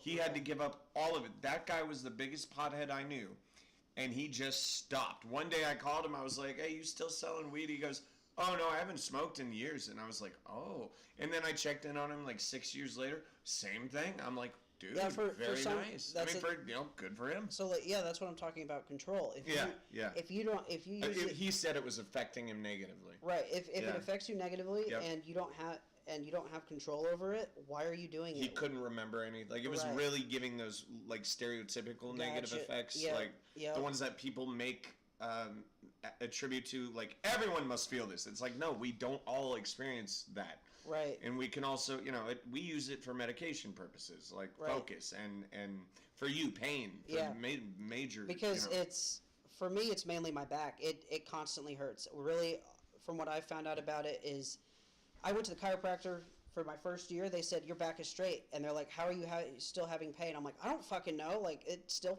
hurts. And so I went in for a procedure where they inject this gel into your back or into your nerves. Spine, yeah. Okay. To be more specific, your spine, but they go in between your vertebrae where your nerves are, and they inject this gel, and it numbs your back. Well, it worked, the first treatment, and they're like, okay, well, we're going to do it again. This one will last longer. They had to do a short term for insurance or some shit like that. And so I go back for my second time, and they fucked up the insurance because they had my primary as my secondary and my secondary as my primary. And I was like, just switch them. Like, you have the correct insurance. Just switch the order you have them in, and they'll work. And that day, they're like, oh, sorry, even though you're in here for a procedure, we can't see you. And they turned me away. And ever since then, I haven't been back. Because also, it's not like they're small needles. These things are fucking huge. Yeah. And they have to go into your back. And it hurts even when they numb you. and then your back is sore for like a day before you even get any actual pain relief. And so, plus, it's a huge medical expense too. You have to have all that stuff. Mm-hmm. But it gets to the point to where it's like, if it hurts getting it, is it really worth the pain just to be out of pain? I've been in pain so long that like there are days where I'm fine. I might hurt a little bit. There are days where it hurts real bad to where if you tell me we need to build a table today, I can't fucking do it. I just can't. I know. I believe you're using that real world example where right. I was working with him to build a table, and I thought he was being lazy. Like, legitimately, I got to witness it at firsthand. And he even said, because I was like, dude, you're not even, like, rejecting me saying that you're lazy. You're just staying lazy. And he's like, dude, no, it's just that everyone sees me in pain, but no one sees it as pain. They just see it as laziness, so I just don't even respond when people say that anymore. And I was like, dude, I believe him. It gets that bad. Like, yeah. And even, do you remember when my knees were bad? Yeah. And I was on crutches for 2 weeks? I couldn't come over here because you have stairs. Oh, okay. But I lived at my dad's house for 2 weeks because I couldn't go upstairs. I was limping around on crutches for basically 2 weeks just because my knees hurt that bad. And that's just because I happen to have extra flexible knees, which they go the wrong way. Well, no, so your knee travels on a track. A normal knee, a normal knee in your leg travels around on a track, and that's what allows you to walk.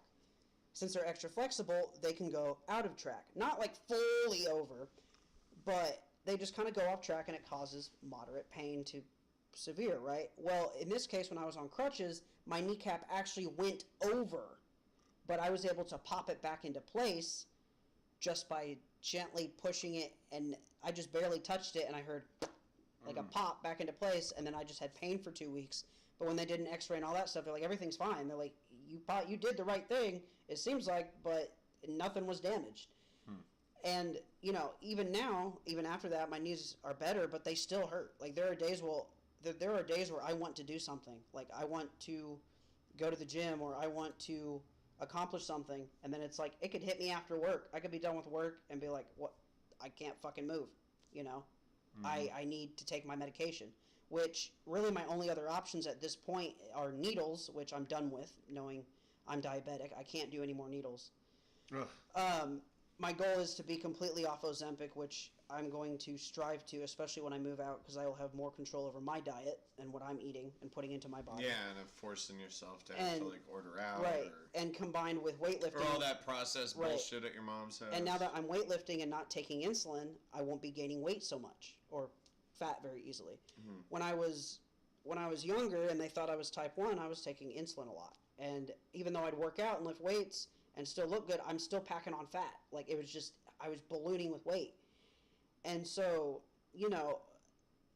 I'm not type 1 apparently. I'm type 2. They misdiagnosed me. And so now that they've correctly diagnosed me... See, wouldn't it be a wonderful, perfect time if Andrew would pick up his fucking phone right now? So, when they finally, re-diagnosed me and gave me the right treatment, it worked. So now that I'm lifting weights and taking the right medication, eventually I won't have to take any more medication. I'll be done. I am done with this. I've been dealing with this for almost 6 years. Because it was 5 years misdiagnosis. Yeah, so about 6 years. And if I still thought I was type 1 and never got the retest, I couldn't do it for as long as I lived here. Like, it's the maintenance is ridiculous. You feel tired even though you're not, just because your blood sugar's out of whack. Like, it's just it's bad on your mental capabilities. You can't hardly function during the day even though you think you're fine. That's what I went through college, because my best score on my blood sugar would be like 200 or 180, and even that's not normal, and I was still having problems with with school, because I was in school. So imagine trying to learn school and manage your metabolism. And then you can't even learn school because your schedule is all over the place with classes at all different hours. And also sometimes you gotta manage your eating. Sometimes I'd wake up and I couldn't go to class. Like, I'd wake up in the morning and I was too weak. I was like, I would literally have to call and be like, hey, I can't come in today. I told all my teachers this prior, but it's like, hey, I can't come in today. my blood sugar's messing with me. It's just I can't come in, and they understood that. But then when I started getting the back pain in college too, it was like I'm dealing with. So I want to tell you something. We kind of spoke on this one time, and I told you. Remember, I was for a while, even when I initially stopped drinking, or when I started cutting down and began that process. I was telling you things I was feeling like in my feet and things like that, and you're like, yeah, that sounds like pre-diabetic. One thing you just kind of reminded me of, you were here this night, but remember when I just wasn't eating? I couldn't eat. Whatever reason, my body was just like, if I tried to put food down my throat, it would just reject. Like, I wouldn't throw it up. It would because your body, so it was just like, no, you're not eating. It would just sit there in my mouth. I've gotten into states like that where... No, but do you remember... Hang on, real quick. Yeah. Do you remember the night where I was so weak, I was laying on the floor. I couldn't move. And I looked up at Zach, and I was like, can you please take anything out of that fridge, make it, and put it next to me on the floor? I need to put something in my mouth, or, like, down my throat. Shut up. Yeah, he's not cookies. No, I know, but you're telling that to you're telling that to a gay guy while you're on the floor helpless. Yeah, the psychotic autistic gay person who would probably be like, okay, let me cook my dick and put it in your mouth. I will take what you say literally and figuratively. Ha ha. Here's a protein shake. Yes. Some wonderful milk. No, but so he had to do that, and that was the only way I was able to eat that night. And, right. And so what you just said, I wonder, dude, because I've noticed the feelings, the pain, the weird sensations in my feet are gone now. Right. I actually didn't even think about it until you just started talking about diabetes. I haven't felt that in about, I'd say, a week. Okay. So that's a good sign. I didn't know this either, but when my blood sugars were high enough, I was getting foot pain randomly and leg pain randomly, because when your sugars, basically think of sugar as glass. If there's too much sugar in your bloodstream that's not being used, not being absorbed, it's like glass in your veins. It cuts, it damages everything. That's why your nerves get all fucked up. That's why you eventually can lose limbs, because the blood flow will get so thick enough. Remember how I told you? Too much sugar thickens your blood. That's why diabetics can lose fingers, toes. It can cause erectile dysfunction in men. Think about it. Your blood's too thick. Basically, nothing's flowing. For me, it was fucking with my hormones. My voice has gotten deeper now. Now that my blood sugar is balanced or close to, I'm under 7%, which is considered controlled. She wants me at 6.5, but I'm like, you know what? At this fucking point, I've never been at 6.9 A1C. So, I love you, doctor, but kindly fuck off. It's like that sort of thing. But, now that I'm in a better place with being, with controlling my diabetes, and knowing that I have the type where I can fix it, that makes me want to fix it. How my mom is, she's type 2, but she wants to fix it by getting a surgery. Yeah. She's the lazy way. Right. She wants to be cut up, and fixed that way, which is just going to be more money down the line and more pain and more things you have to deal with. Plus, she'll have to change. She'll probably just get overweight again anyway. Well, no, with this diet, or with this surgery, she has to change her diet. Like, after the surgery, she cannot have what Yeah.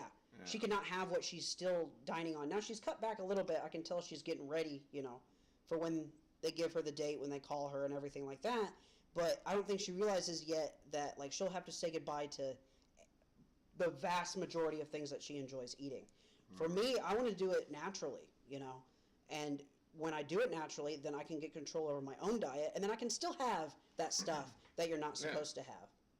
Yeah, dude, I literally buy those breakfast sandwiches and then have ice cream just every now and then. You know what I mean? Right. And whatever.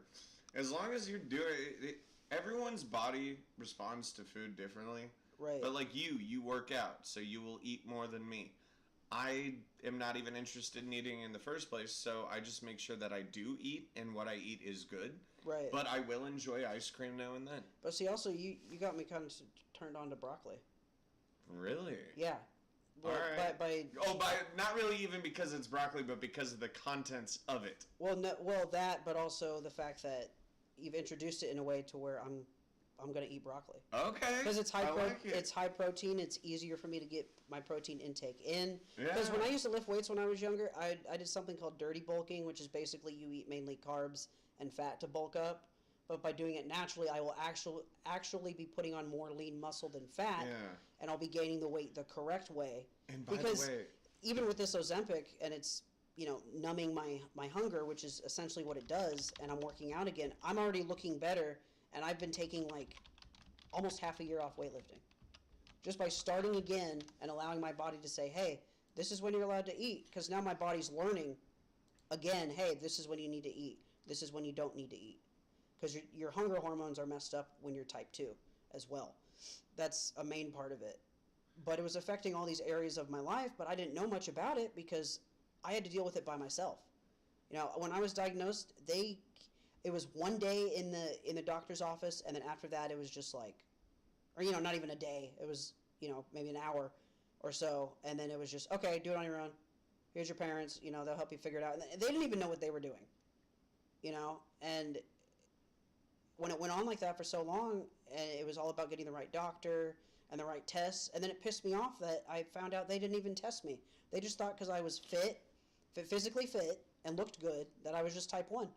When in fact, you can be type 2 and be skinny and still have type 2 diabetes. It's, okay. Yeah, here's what I'm pulling. So I'm just looking up shit about broccoli. And I'm trying to find something that's a little more accurate than a .com, but to give you an idea. But excuse me, before I find something. So they're assuming you're cooking broccoli, but eat it raw is what I assume you're gonna do, like I do. Yeah. But they include, the whole point is there are carbs. There are. Excuse me. Okay, here we go. They do have Here we go. So this is for 1 cup of broccoli. Which a cup is not a lot of broccoli, you know what I mean? Right. So 31 calories. Nothing to worry about there. Okay. Because it's a lot of water. 89% water. 2.5 grams of protein. I wish they put a percent there. Yeah, that's still pretty low though. Well, it's high for a vegetable. Oh yeah. So true. for a snack, right? Yeah. It's like flawless. Yeah, because you could. It's not like you're gonna live off of broccoli. You're gonna have meat and shit like that. Right. But then it's like, what else can I eat? Oh, look at this. What else does this have? Look at this. Carbs, sugar, fiber, 2.4 grams, fat, barely any, which is good. So it's lean, and I'm sure it's the good kind of fat anyway.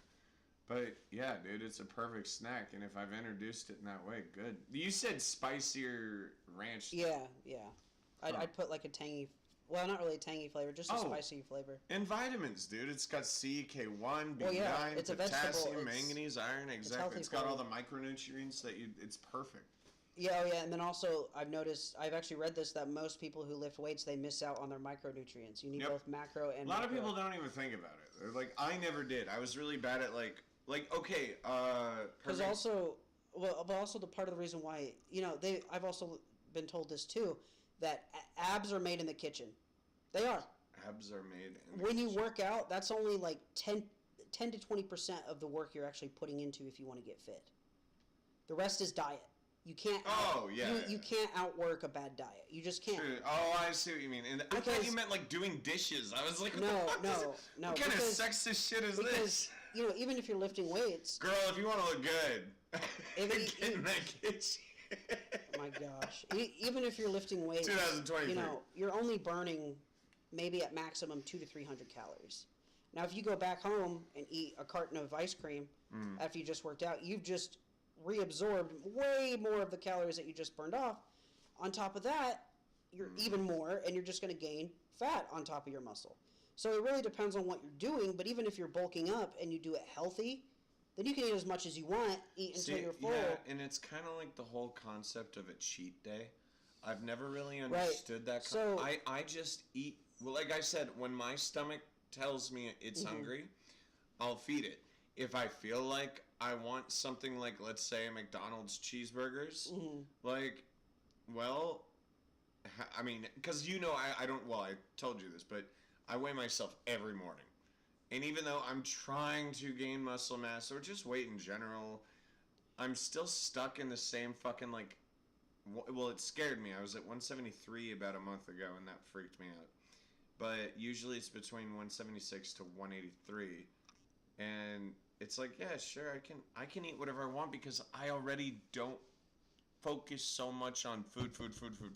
Right. To me, it's just like you. It's like, okay, well, I know I need to eat this because of diabetes. You have to focus on what you eat.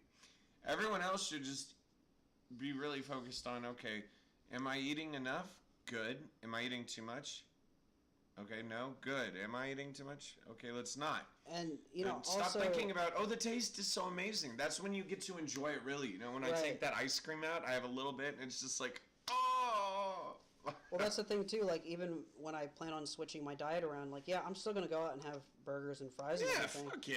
But, like, I'm not going to do it to the point to where it negatively affects me. A burger is not your enemy. It's your habits that are your enemy. You know what I mean? Yeah, it's the same with weed. Weed's not the enemy. Exactly. If you smoke it, it's true for everything. Yeah, if you smoke it too much, you're gonna have negative effects. It's funny. Every single podcast, if you were to really dumb down what everyone on the planet is saying, we're all saying the same thing. Everything in moderation is good. Caring matters. Health matters, education matters, but we all have to say it in different ways. You're right, education. Because it's debatable at this point. No, education in general, it matters. No, it's so failed. It's so failed that it needs to get focus. You know what I mean? It needs the attention because it's just so fucking pathetic. Like, I feel like in high school we should be teaching kids how to live. You know. There's a lot of good arguments there. There's a lot of shit. Remember what I think it was my dad that said this or someone, but they're like, yeah. You need to have a class that just focuses on, when you're a senior in high school, like, building a resume. You know? Or that, but also, like, doing just normal things. No, and then doing interviews, like mock interviews. Right, but I'm saying you should also have a class where you just do normal things. Like, teach a kid how to change a tire. You already have a car as a senior in high school. No, but that's where they have, like, auto and shit like that. I mean, in general stuff. So, like, you could do that, but then you could, like... For a normal person. But they already have that. They do. No, what I'm saying is, so like a home ec class, but instead of just home ec, it would be like... But that's why they have college courses. Like, all right, now you get your general education. But... You're trying to make it too college-y. You're trying to make it But what I'm saying is most people in college, they may not take those general classes. Yeah, it might be general classes for your, you know, what you generally need. So like a life education, like a basic life education. Yeah, that's all I'm saying. Just a base, like... So what? All right, Professor. Even if you don't pick up changing a tire or anything like that, you could at least know how to manage your money. You could at least know. Listen, Professor, Promoter, Producer. We need to talk about this. So tell me about your course. What's it called? Curriculum. So week 1, as you said, it'll be change a tire. What'll be week 2? So, by the way, it took a week to teach someone how to change. In my brain, for whatever reason, it took a full week. Week by week. So you could do change a tire first week. All right. Laundry. Oh, no, I like that. Yeah. No, going off, moving out of your parents' house. Yep. Dude, Zach, Sluggy Dougie. Yeah, he overdid it, so our bills were going through the roof. Yeah. He would do it every day more than once. Oh, God. Oh, yeah. My mom was pissed. I bet he cleaned his stuff so much because he wouldn't get rid of that foot fungus. I don't know, man. I bet it smelled, though. I really do think it smells. Well, yeah, because I remember F told me, he goes, yeah, Finn, he laid in my bed, and, you know, and he didn't have socks on, and as soon as I told him it was foot fungus, he goes... That explains. No, he goes, that explains the smell. Immediately, he was like, oh, wait, that's what I smelled? I was like... Oh, yeah. Yeah, because Sluggy Dougie does shower all the time, for sure, but he is not hygienic, per se. Right. Just because you go in water and stand there like an idiot doesn't mean you shower. You can shower 3 times a week and be, that's like the standard, but let's say, you shower 3 times a week, you're pretty much normal. You can smell as nice as you want to smell, it doesn't mean you're healthy. Right, and it doesn't fix your foot fungus. No, really, it doesn't. Like, because think about it. I just love the way you presented that. That's a prime example. You can shower. You could shower every fucking day and be a freak like that, and it's not. It ain't gonna get rid of your foot fungus, my friend. No. Oh, sluggy doggy. Once the infection happens, you need to work inside the. You need to just work on that. You can't just be like, my skin is all nice and pretty and clean. I mean, seriously, all I do is hear him clip. Like first of all, hearing him clip his nails through the wall. Oh God! Was like storming the beach of Normandy. I don't know how it created so much noise. It was noise. probably his toenails. So he would let them grow. Remember we saw his because he was walking. He had long ass toenails and he's barefoot.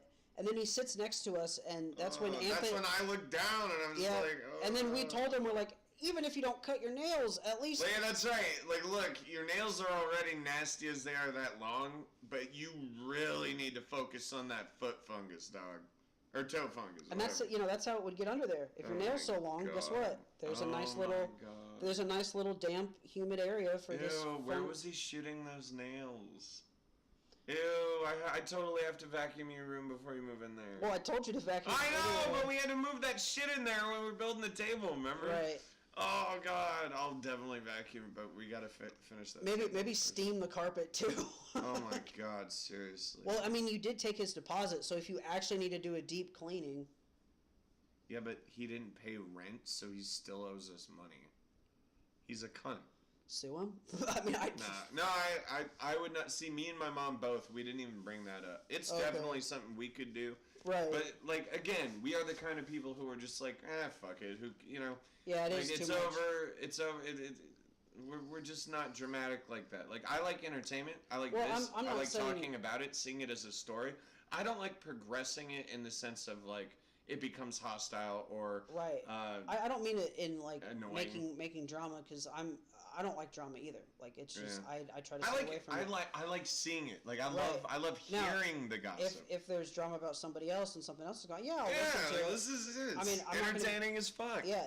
It's because you watch TV shows to escape reality. It's even more entertaining when it's something that's actually happening. Right. That's what Michael introduced us to here, is like this really opportunistic moment of entertainment. And see, that's why I'm saying I'm not scared or anything. I'm kind of happy this happened, because it was like, this is an opportunity to just have some fun. Right. I mean, fuck it. Let's talk about how weird people can get. Yeah, it's just I don't know how his parents would even. I mean, clearly his parents wanted to get rid of him. So. Talk about Zach. Yeah, I was just. Sluggy Dougie. I was just about to state that, like, if the parents really, I assume they were done caring at that point. But if they still cared, they could have tried to at least have gotten him on a better place before he moved out. Because he made it. He made it for. Well, I shouldn't say made it, but he was on his own for almost 2 years. But he really wasn't on his own, and he was still being taken care of. Yeah, and by us. Right. Yeah. Well, mainly by you. By me, I know. Since you lived with them, you guys contribute. Well, okay, by me, fine. Well, we never had to live with him. Yeah, I know. Right. I know. You're lucky. Like, the only time I saw him was when he was put together, when he was, it seemed like he was doing okay. Seemed like. But for him, what I absolutely hated was he was... Do you remember that time he told me where he tried to give an example of when he hated me, and he said, like, one time when we were younger, he was talking about college. Speak up. He said something about I was talking about college, and because I was in college, he wasn't, but I came home over break, and he was like, Ben was talking. I love your accent, by the way. Well, yeah, this producer over here was talking about college and complaining about college and all this stuff, That's right. I got all envious because you went to college and he didn't. Right, and then you were saying he was dealing with college. That's a whole different battle. Yeah, like, this guy didn't even have a fucking job, and he was the same age as me. I went to college, and I had a work-study job, and I'm doing this, and I'm doing that, and I'm just talking to him as a friend because I haven't seen him all fucking year, and all he has to do is secretly complain because he's not in college with me. But I guarantee you, if he was in college... Well, tell him what he does when he invited you over to his house. What was his... Yeah. So... This is how boring he was. So, at any time... This was even before I even considered, like, smoking with him or anything like that. We would just hang out in his room, talk, and then when the conversation died down, but he still wanted to hang out, he would just sit there on his phone. Yep. And then I'm like, sounds about right. I'm like, we're spending time together. Oh, this is nice. And then I'd offer a movie, and we'd find one that we both agreed on, or I assumed, right? And then he wouldn't even watch it with me. And I'm like, if you're not going to watch it, what are we doing? What are we doing? Yeah. Right, exactly. And it's like, well, there's no point in doing this. And so eventually it just turned into me hanging out with him and us smoking. And I absolutely hated that. Because, like, yeah, sometimes... Oh, really? I didn't know you were sober. You just said that in my face. Like, you were really... Okay. No, I do not like just hanging out with people just to smoke. Oh, yeah. You mean like Michael. Right. Who literally just used my house to smoke weed. Right.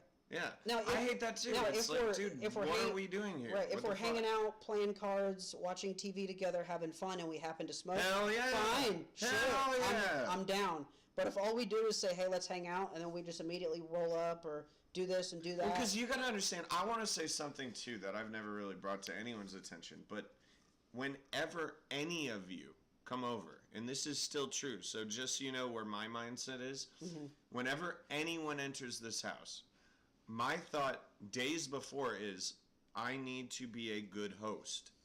So everything that we do needs to be okay with you, my guest. So whenever Michael came over, everything I did, I made sure it was for him.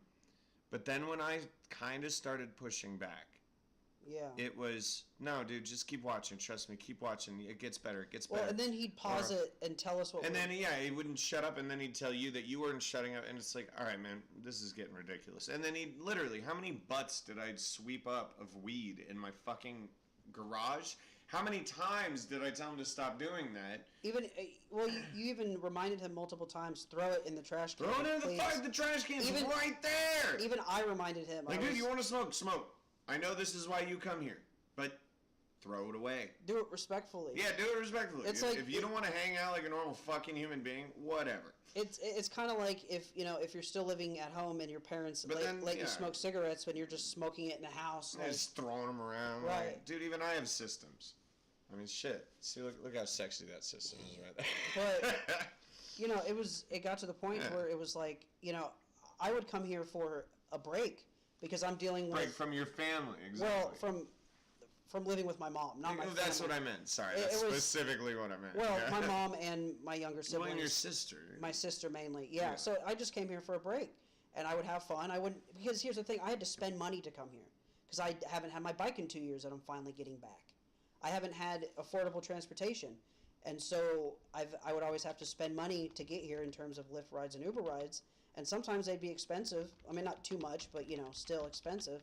I wouldn't care, even though I was using it to go to work, and so I really valued my time here, and it was really worth it to me. And then there'd be some days where all I wanted to do was just to have a nice game of cards, just hang out, just be an adult. And and that's all it was. Is I'm new to I'm new to Indiana. I wanted to make friends, and so I figured, okay, they're younger than me significantly. Well, I'll put it to you this way: your only friend source was people that Zach kind of hung out with. And we were friends with him, but you would always have to probe him. Missy, if you're anywhere near Indiana, that'd be great, but I have a feeling, unfortunately, you're not. You would have to probe him just to spend time with this guy. Talking about him is so redundantly, irrelevantly, unnecessarily pointless. But he's a great example, though. Oh, totally. No, but the whole point is I created those experiences. I needed... So Zach, Sluggy Dougie is a useless human being who serves no purpose, so I needed to make friends. I had no outlet. So I had to go through him. Through him, I met you. Michael A. Sanchez, of course, wonderful person. That's few other crazy-ass motherfuckers as well. Most of which, including you, are on the spectrum. So, I mean, of course, my roommate who had been on this, or is on the spectrum, finds other people on the spectrum. And a dusting of something else. I still think he's also on the spectrum, to be honest. I mean, all the signs point there. Literally, when Michael would leave the house... This is how little he cared about. Yeah, him and I would literally be in. Oh, she's in Tennessee. Well, we're in Fishers, Indiana, Delaware Crossing, and it's on Facebook for the world to see because of this little fucker. But whatever. Hey, come and knock on our door. Come and knock on. Oh, you're too young to even know what that is, huh? Yeah. Yeah, fuck off. All right, we'll be waiting for you. Three's Company. Three's Company? No. It's about a dude who ended up living with 2 girls, and he had to convince the landlord that he was gay so that he could. But he was not gay. But no, all right. Well, it was an old sitcom before your time for sure. Before my time, but it was on like Nick at Night or some shit. Anyway, so Michael would we would be in the middle, literally in the middle of a sentence of a conversation. And all I'd hear is the door opening and close and closing. Well, I remember one time, because he doesn't even say goodbye or like let you finish. It's just like he's gone. There was one morning I woke up early and he had all his shit packed and stuff, and he was going to Kroger. And so he's getting up early to open. He gets up, and I go, "Oh, hey, Michael." Like, I just happened to be up when he was up, and I'm like, "Oh, hey, Michael. I assume you're going to work." He didn't even answer me. He just like looked at me and like just went straight down the staircase and went out the front door. Yeah, it's kind of like it's almost like his brain is like, "My ride is here. Let's go." Like he's an NPC going to waypoint B. Waypoint A was to smoke a blunt in my garage. Waypoint B was to sleep in my lap. My lap. Wait, what? My loft. There we go. And then waypoint C is walk to Uber ride. You know what I mean? Right. That's his thought process. Because he'll be yelling at me and passionate, and then all of a sudden the door closes, and it's like, wait, what? Like I could see an Uber driver saying goodbye to him, and all they hear is. Yeah, like he's already gone. Like literally, even he'll be in the middle of a sentence, and he won't even. He'll probably be finishing the sentence after closing the door, and he's outside walking to the car, thinking he's still. I can hear him or something. You know what I mean? I can just see it. He's just like, "Oh, Anthony, you fucking idiot!" And it's like, dude, and then I'm not even there now. You're gone. So they both don't do it, and then you notice me, and it's just like we say goodbye, and then that's it. Oh, dude. These people are just like. I don't even know. Like, and then I told him, I was like, and he never denied it. I constantly said, I was like, dude, I'm just studying your behavior, and I do believe you're on the spectrum. I can't understand what else it could be. And I don't know, what do you think? After learning about Zach's psychopathy, which was a total fucking, that threw me the fuck off. I just thought he was... We thought he was autistic as shit. Yeah, I just thought he was autistic, and he was way far on the spectrum. Way too far. And that was on the episode, what was that? That was Finn's favorite one. I think it was called, was it not Sluggy Duggy? Oh, it was Z-Dug. She says she's laughing hard. I don't know what you're laughing about. This is some serious shit, okay? But you try living with a psychopath and having someone think or call you out in your neighborhood. Well, actually, it is pretty fucking funny. Well, see, with Sluggy Duggy or Zach, he played the behind-the-scenes game. And this is how he was even able to use people. Well, this is the psychopathy. Right. He knew people thought, oh, okay, he's like, everyone thinks I'm just autistic. Well, when you meet him, he seems absolutely harmless. Harmless, that's a good word. He seems harmless. He seems harmless. Innocent, naive. Right. And so, you want to help him, or, and I did that for how long? You do this and you do that, and then it's like, you think everything's good. I thought we were best friends. Keep this in mind. He thought they were best friends. For years, we were friends, let's see. We met... I believe it was maybe like 4th or 5th grade, something like that, maybe around there. Don't feel bad, Missy. It's okay. And I would have been how old? Oh gosh, I don't even want to fucking do the math right now. Young, probably. Wait, how old are you in 5th grade? How old was I in 5th grade? Wait, hang on. I'm trying to read this and listen. Wait, hold on. I was.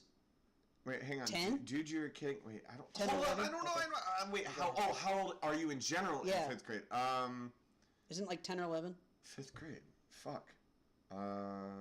Because isn't kindergarten like 6? It's like, no, 5. 5. Yeah, oh, yeah, so 10. So yeah, 6, 10. 7, 8, 9, 10. 5th grade is 10. Yeah, okay. Yeah. So I was right? Like, yeah. I think. I was like 10 or 11 years old. And, 10, Yeah, 10. Okay. So we... Honestly, I think we met on the playground. I guess, yeah, really that's how it was. He was in one of those special groups, I guess, but I didn't really know. It was one of those, like, resource groups. It wasn't anything like Yeah. And so we would just hang out at recess, whatever, and then eventually as we grew older, we spent more time together, and we're just adult friends, and we would hang out and I remember one time I invited him over to. Missy says it's actually 11, just so you know.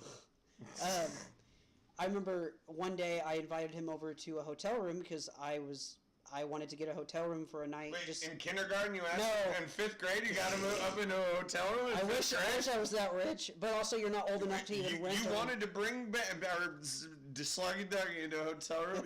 You wish you were rich enough to bring Sluggy Duggy into a hotel room? No, you said it. I said if I was rich enough. Then you would do it. That's what you said. Okay. All right. Not I was 10 years old. What I'm saying is there was one day where I wanted to get away from everybody. I wanted a vacation from my family. And so I spent the money on a hotel room. And I was like, well, I'm not going to just sit here by myself and just hang out. So I invited some friends over. And Zach, Sluggy Duggy, came over. And, we drink, smoke, whatever, do our thing, watch TV, whatever. We hung out and had fun. But then I look back on that moment and I was like, was he using me as an escape too to get away from his family? Because he would make it seem like, it's terrible living at home. And I'm like, your parents aren't even charging you fucking rent.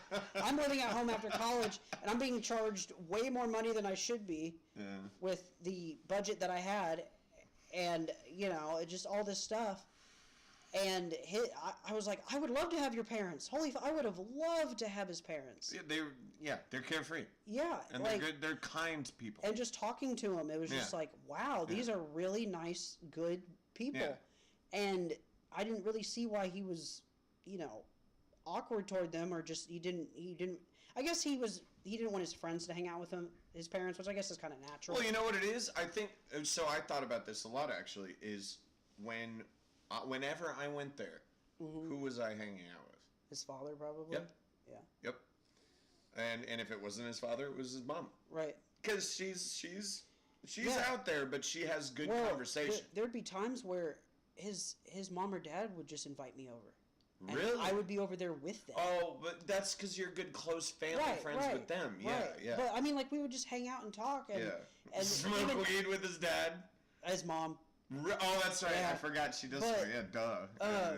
But we would have fun. It just I loved talking to his parents and just getting to know them, and she would give great advice, and it was great hanging out with him. And Zach wouldn't even be there, and I'm like, okay, like there'd be a little bit awkward, right at first, and then eventually it was just us. It was just like whatever. It's like when you become an adult and it's like your friends are adults. Right, it's kind of a weird transition. They even told me, they're like, even though you're younger than Zach, you are way more mature. So when I became friends with Scott, one of my best family friends, the one with the 4 kids and the dog.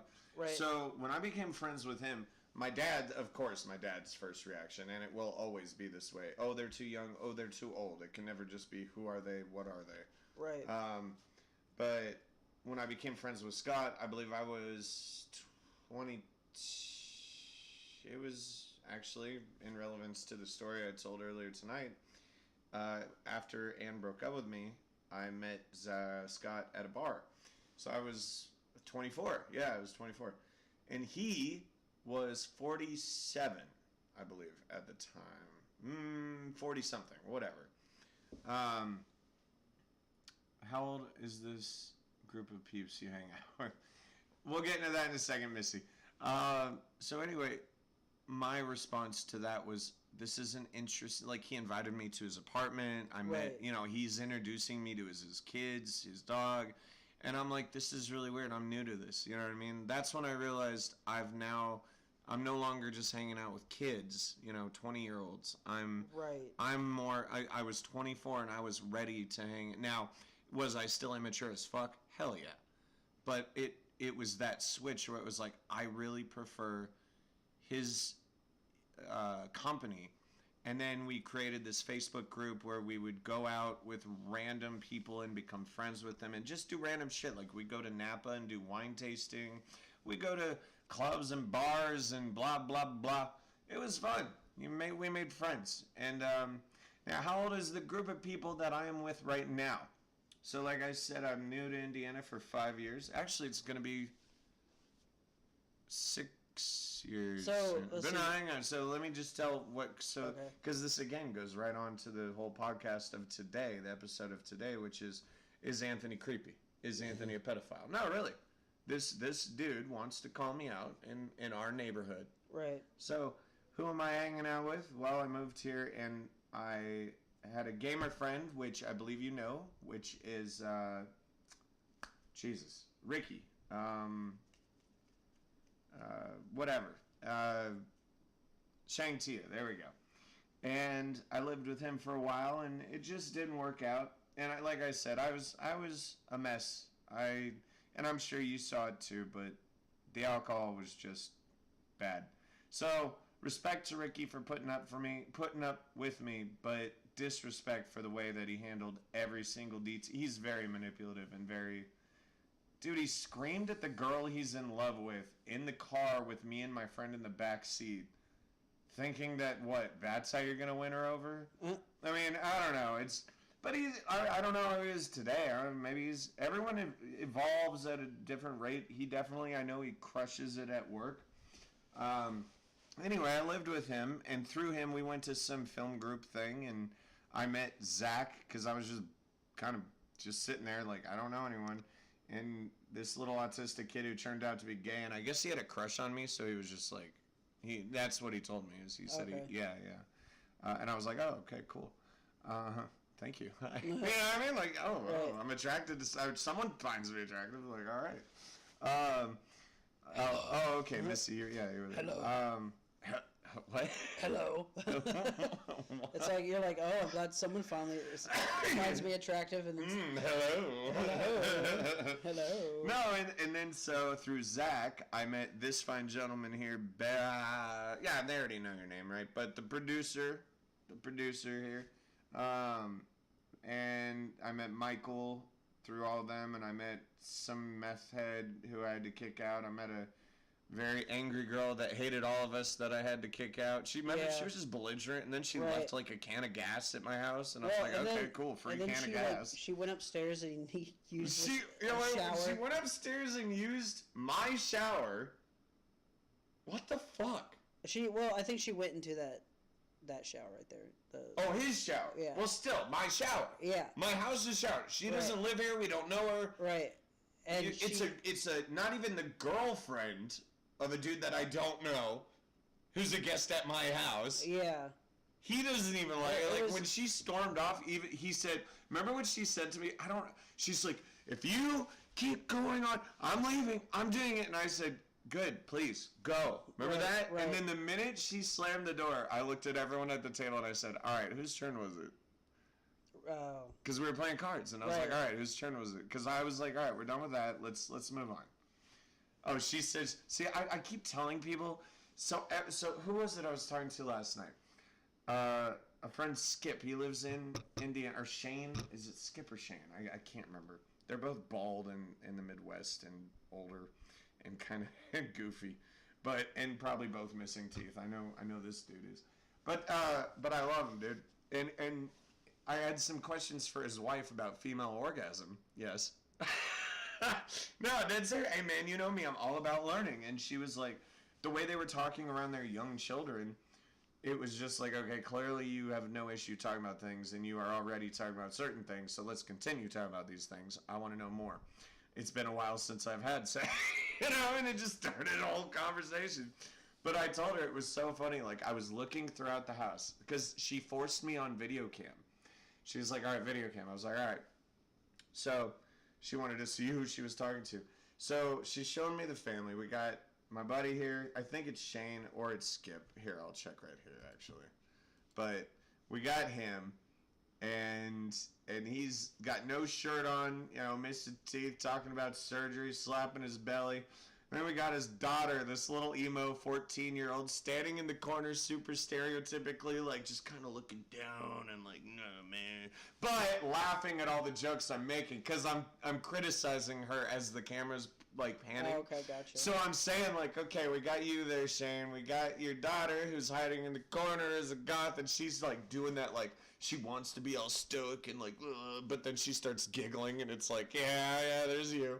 And then we got the 15-year-old who claims he's very intelligent. He himself claims he's very intelligent, and which I can tell he is. But he's obsessed with the word cum. He loves it. He Yep. loves the jizz, man. He loves the white. He wants the white. And so I'm going through the room. They're panning through the room, and then I'm like, and then it gets to the wife, and I'm like, now there's you. And she said something goofy, and it just sparked the whole conversation about how many different kinds of orgasms women can have. And we both agreed there's 4. 3 more commonly, but, like, anyway, see, I don't know. It's just like, it was a weird. And then, so he goes, all right, Anthony, so I have a question for you. How weird, or how much did we break your brain last night when you woke up this morning? How fucked up did you feel? And I was like, well, what do you mean? And he's like, after talking to my family. And I was like, I said, okay, well, no offense, but that was child's play. I was like, you have no idea what I experienced on a daily basis. And you've seen 2 years of my life. Imagine that chaos over 34 years. Even Missy has now just said, let's see, wow, I thought my life was weird. My life is awesomely, crazily weird. I get the craziest stories. And you know what? The best thing is, my philosophy on life is it's about the memories you get to keep, the stories you can tell. You know, it's about the choices you make and what you learn and the good that comes out of it. So, honestly, the weirder the better. Honestly. It's fun. But, yeah. I can't remember. What story did I just tell? I'm a little high right now myself. What did I just talk about? You can speak. You don't need. Well, you basically just went on about. I just went on about. You didn't answer the question that was. What was the question? The question was, what are the age? Like, how old are the people that you hang out with? Oh, younger than me. Yeah, you're right. I never answered. Yeah, younger than me. So like. So like I'm almost 25. You're 25. Michael was. Oh, that's right. That's where I was going. Michael's 26. Zach is 26. I'm 34. What was Easter Egg's age? Or not Easter Egg. What was England? I don't know. The meth dude. Whatever. Oh. He's 20-something. Yeah. Point is, mid-20s is the best way to put it. We're all high. Yeah. Dude, you know, metaphysically, bro, you know, aren't we all just a little high in this world? Can't we all just, you know, say we're all a little high and get along? No, but, so mid-20s is what I'd say, and it kind of matches, but it's like I don't have a choice. I haven't been introduced to anything at my age or even older, which is why I'm trying, this is why this podcast, this episode specifically exists, is I'm aiming. I tagged 37 people from Fishers, Indiana, who were a part of that horrific Michael A. Sanchez experience. Right. That he made public. So I was like, maybe I could meet friends, you know, make friends and get to know my community through this and have fun while doing it. But, yeah. So, yeah. Weed pills. No. Fuck the pills. No, not fuck the pills. Let me rephrase that. Edibles, as I've told you countless times. Right. Though there's only been 3 times now in my life that edibles have worked. The one cookie that you gave me half of, or was it a bite? I think it was half. Yeah. There was that. And then there were 2 brownies, one in college, one in high school. But they were so cram-packed full of homemade oil and butter, whatever the hell. It's either so far my experience over my years is I'm so fucked up that I'm curled up in a ball crying, and that's not a joke, or I don't feel anything with edibles. That's it. Jeez. Yep. So I just don't bother with them because it's a waste of money. Either result sucks. Right, because you pay a lot, and then exactly. They've also noticed that like even with edibles, you can't really control. Right there. The effect. You don't know how fast your metabolism is going currently. You don't know because you know if you eat a brownie. If you already ate a meal, it's not gonna kick in as quick as you want. Yep. She says it comes from a cancer doctor, the edibles, and she says has a friend who hook up. They work. Most edibles don't work right. So I don't know anything about anything from cancer doctors. I mean, it probably just means there's more, grams in it or more. Probably more THC or CBD. But I don't know. I mean, I'm not disagreeing that they can't work. I'm just simply saying, in my experience, It's per person. Yeah, you know what I mean? I think it is per person. I'm not, because I definitely Because think someone somewhere knows, like, dude, you need this. This is really what you need. Fuck everyone else. Maybe they got that doctor. That doctor probably enjoys it themselves. Now, that's a hyperextension. I'm just kidding. But, like, really, maybe, like, they've tried it, and they're like, oh, yes, that. No, and have you ever had a THC pill? I've tried them once. No. I think it did work, but it was so long ago, it's really hard to comment on it. And 10 milligrams is a lot of fucking THC. Because I remember the pill is just like a normal capsule, but it is packed full of fucking... Yeah, the chocolates. The chocolates I was having recently, they're 10 milligrams. Yeah, that's right. And you did give me one of those. Okay, so let's compare that. That's an interesting point. I've had one of his chocolates that are 10 milligrams. I didn't feel his chocolate at all. Finn probably gave you that one because he gave me that one too. These are... Well, no, actually, I don't think he has. These are new. He got them from the dispensary.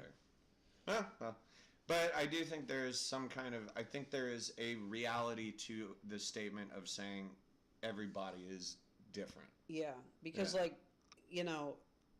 Oh, see, and she says it makes her feel happy. That's cool. Well, I think it makes me feel happy too, like a euphoria. Does it feel kind of like? Hang on. Let me describe this to her. When I'm working, after let's say I have break, I smoke during my break, and then let's say I make a really good sale and I just had a really happy call with someone. My mania, because I'm somewhat manic, I display manic behaviors where I get really happy for no reason, quote unquote, no reason. I'm just happy to be happy, but I understand what they're saying neurologically. But when I smoke the Delta 8,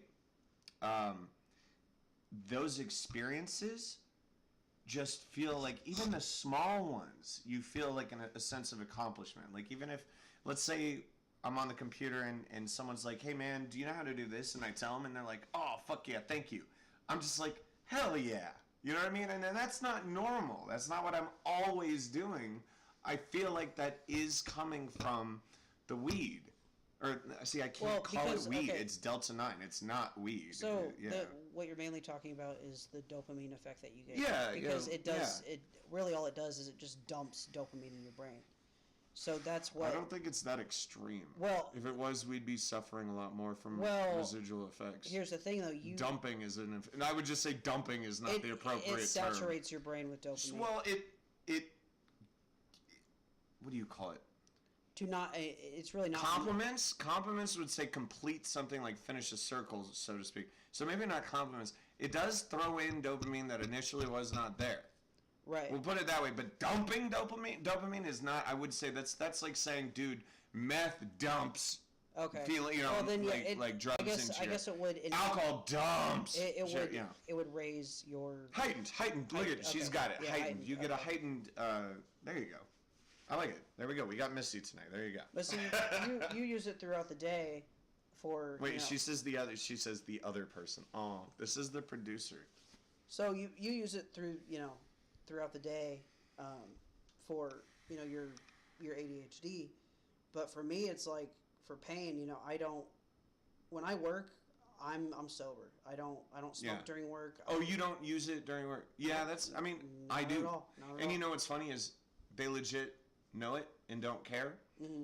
But their whole point was, oh, we don't drug test. And I was like, well, here's the thing. And I told them, I was like, if I had known that this legal thing I bought at a store would have failed a drug test, I would not have done this in the first place. Right. So, and he was like, well, Anthony, don't even worry about that. And I was like, okay. Like, all right. Right. All right. But it scares me to know that, like, all right, this legal... Here, let's tell Missy this now that she's here. What were we talking about last week? I think we had it perfect. The legality of... It's the legality of Delta 8 because it's shaky ground. It's what is it? It's legal to buy at a store. Yep. But it does not pass a drug test. Let's say you get arrested or whatever, and they do a piss test or blood test. Does not pass that. And if you try to get a job and they do have drug tests, that will fail you. But if they do not have drug tests, even if you tell them that you do the legal stuff, they're like, sure, whatever. So at what point does it really it's like it's legal to buy but illegal to use it? You know, it's No, I don't think that's what it is. It's just with Delta 8, they really haven't done a lot of research on it. And so yes, it's good to know that it's I guess it's interesting to know that it would show up on a drug test. But well, it's not interesting because it is still. Well, right, but what I'm saying is they're not. They're not saying it's illegal. If you read the box, in fact, this is what I was trying to tell you. If you read the box here, let me grab it real quick. Oh shit! Don't tell me. I think I left it. No, we were looking. It said it contains 0.3% Delta 9. Okay. Which is the bare minimum, making it quote unquote legal. So it's like, okay, 0.3% of this is real I'm still learning. I don't really. So I don't. Yeah, there's too many fucking. All I know is it works. I like it. So and the reason why they apparently the rules are out the roof. The reason why the reason why they limited that is because it was like another loophole. Because if you know, like I've told you, they cannot breed out THC. So some fucking scientist was like, no. So when they were trying to legalize hemp in Indiana, it was a big deal because it would still test for THC. So that's why they had all these regulations come out to where if it's under a certain amount, you can have it. And then from there, it just branched out from hemp to make ropes and all that other shit because they needed a legal way just to get it in, just to use it for what we intended it to. Then when they had the limits set in place, then they were like, oh, hey, well, with this, we can do this, this, and this, in addition to what we're mainly wanting to do. So really what I see it as is they got the smart brains, they got the scientists. They were like, all right,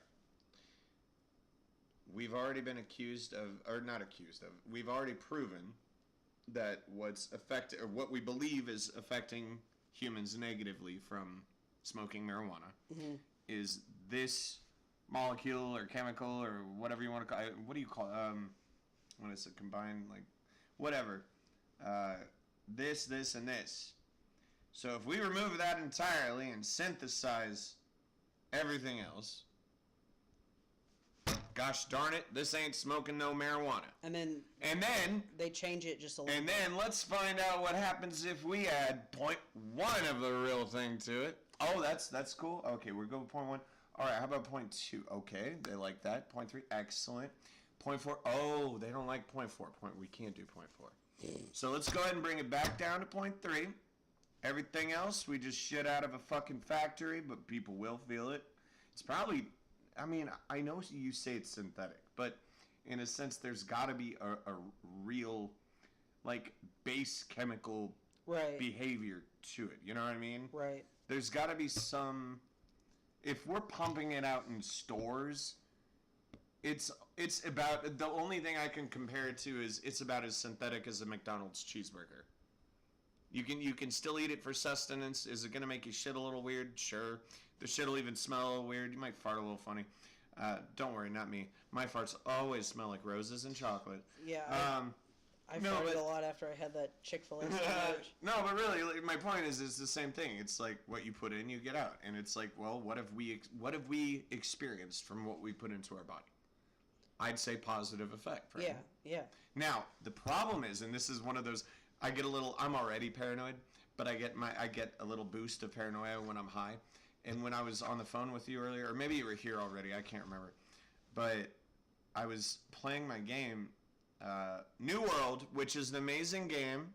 Holy shit, can't believe I've never heard of it before, but already hooked.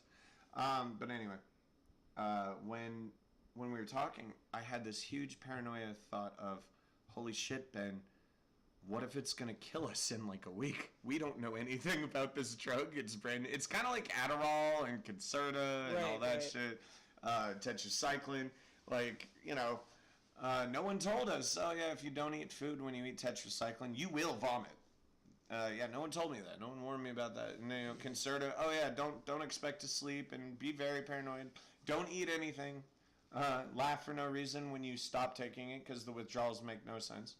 But, you know, it's just like, I feel like it's like that, and I'm scared. I'm kind of scared. Like, we have no idea just like vapes. They're brand new. I love them. I love that I used to wake up, and I hate to admit this, so Missy, don't judge me, or do judge me. It's okay. I would wake up, and I told you about this. I would wake up, and I would throw up.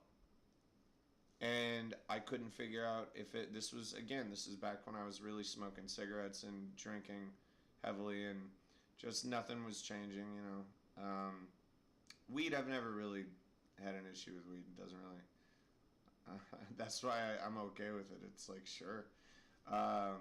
But once I switched to vapes, I noticed the decrease in the sickness in the morning, the throwing up, and I was terrified, man. And then the alcohol, just all of a sudden, I just wasn't throwing up at all anymore. Period. And I couldn't even tell you honestly how long that's been, because that's how long it's been. It's been that great. And I mean, I was terrified, man. Luckily, there was never any blood or any discolor.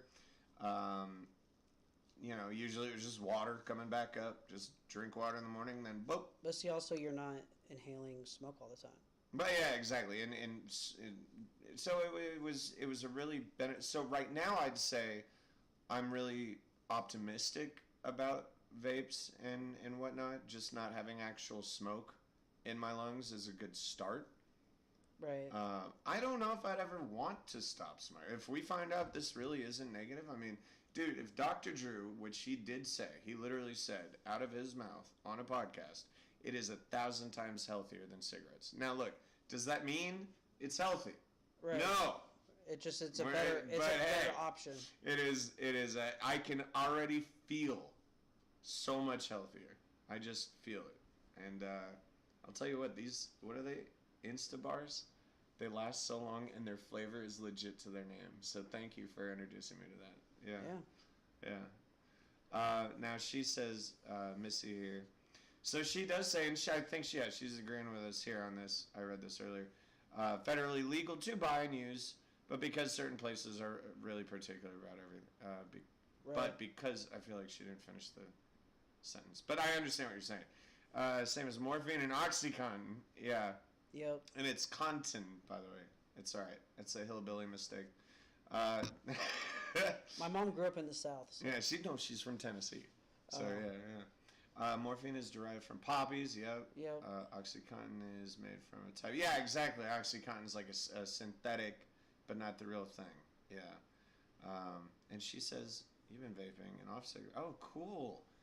Yeah, I buy 3 packs of cigarettes every Friday I get paid. I pay all my bills, or I break it up into 4. So every week I just pay a quarter of whatever, just cause.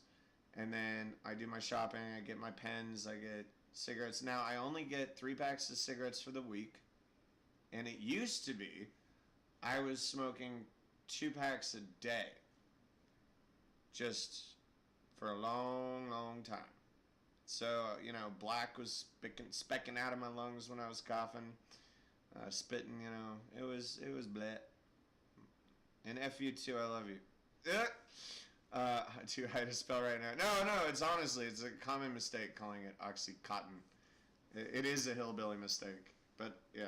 Anyway, you were saying, no, drugs are just, like you said, misdiagnosis and not knowing what the fuck they even do. Well, yeah, and they scare the hell out of me. I don't do pills, man. I'm done with pills. Just a simple fact that I could have been completely dependent on, you know, insulin for the rest of my life. Yeah. Because I was taking outside sources of it, thinking I need it because I don't have any, and then it's like, oh, well, you never needed it for 5 years. You could have been fine. You could have just taken this medication. All it was a misdiagnosis, and your entire life would have been. And that had nothing. You didn't make that choice. Right. Someone else affected. Now, see that all you can do right there is say, "Well, fuck." But what have you done because of it? Do you sit around and say it's glandular or blame it on diabetes if the doctor only did this? No, you fucking every day all you do is talk about diabetes and what you're doing to overcome it. And at first it drove me insane, and you know it still kind of does. Right. But your progress is what impresses me. Because I can hear the story over and over and over again, and I'm used to hearing stories over and over and over again. Right. But then all of a sudden, what do you deliver? The message. You actually deliver, period. Yeah. You're like, hey, look at what I actually just did. And I'm like, right. Oh, fuck, where's this going? So I'm actually really excited to see because Andrew wanted to talk to you tonight, and I'm going to try calling him one more time here. But he wanted to talk about diabetes. I figured, fuck yeah, why not? You're apparently the only person I know that listens to other people. So, let's see if well, and obviously he wants to listen to you, so that's good. Here, we'll try. Come on. Oh, now he's saying, "How was the cast?" I don't know, Andrew. Get your fucking ass on here. Let's find out. All right, let's see if he picks up. How was the cast? How was the cast? I don't know. We're waiting for you, dude. Yeah, any longer we're gonna have to like. Yeah, seriously. We're just gonna fall asleep. Do do do do do. Yeah. All right. Well, Andrew, I guess.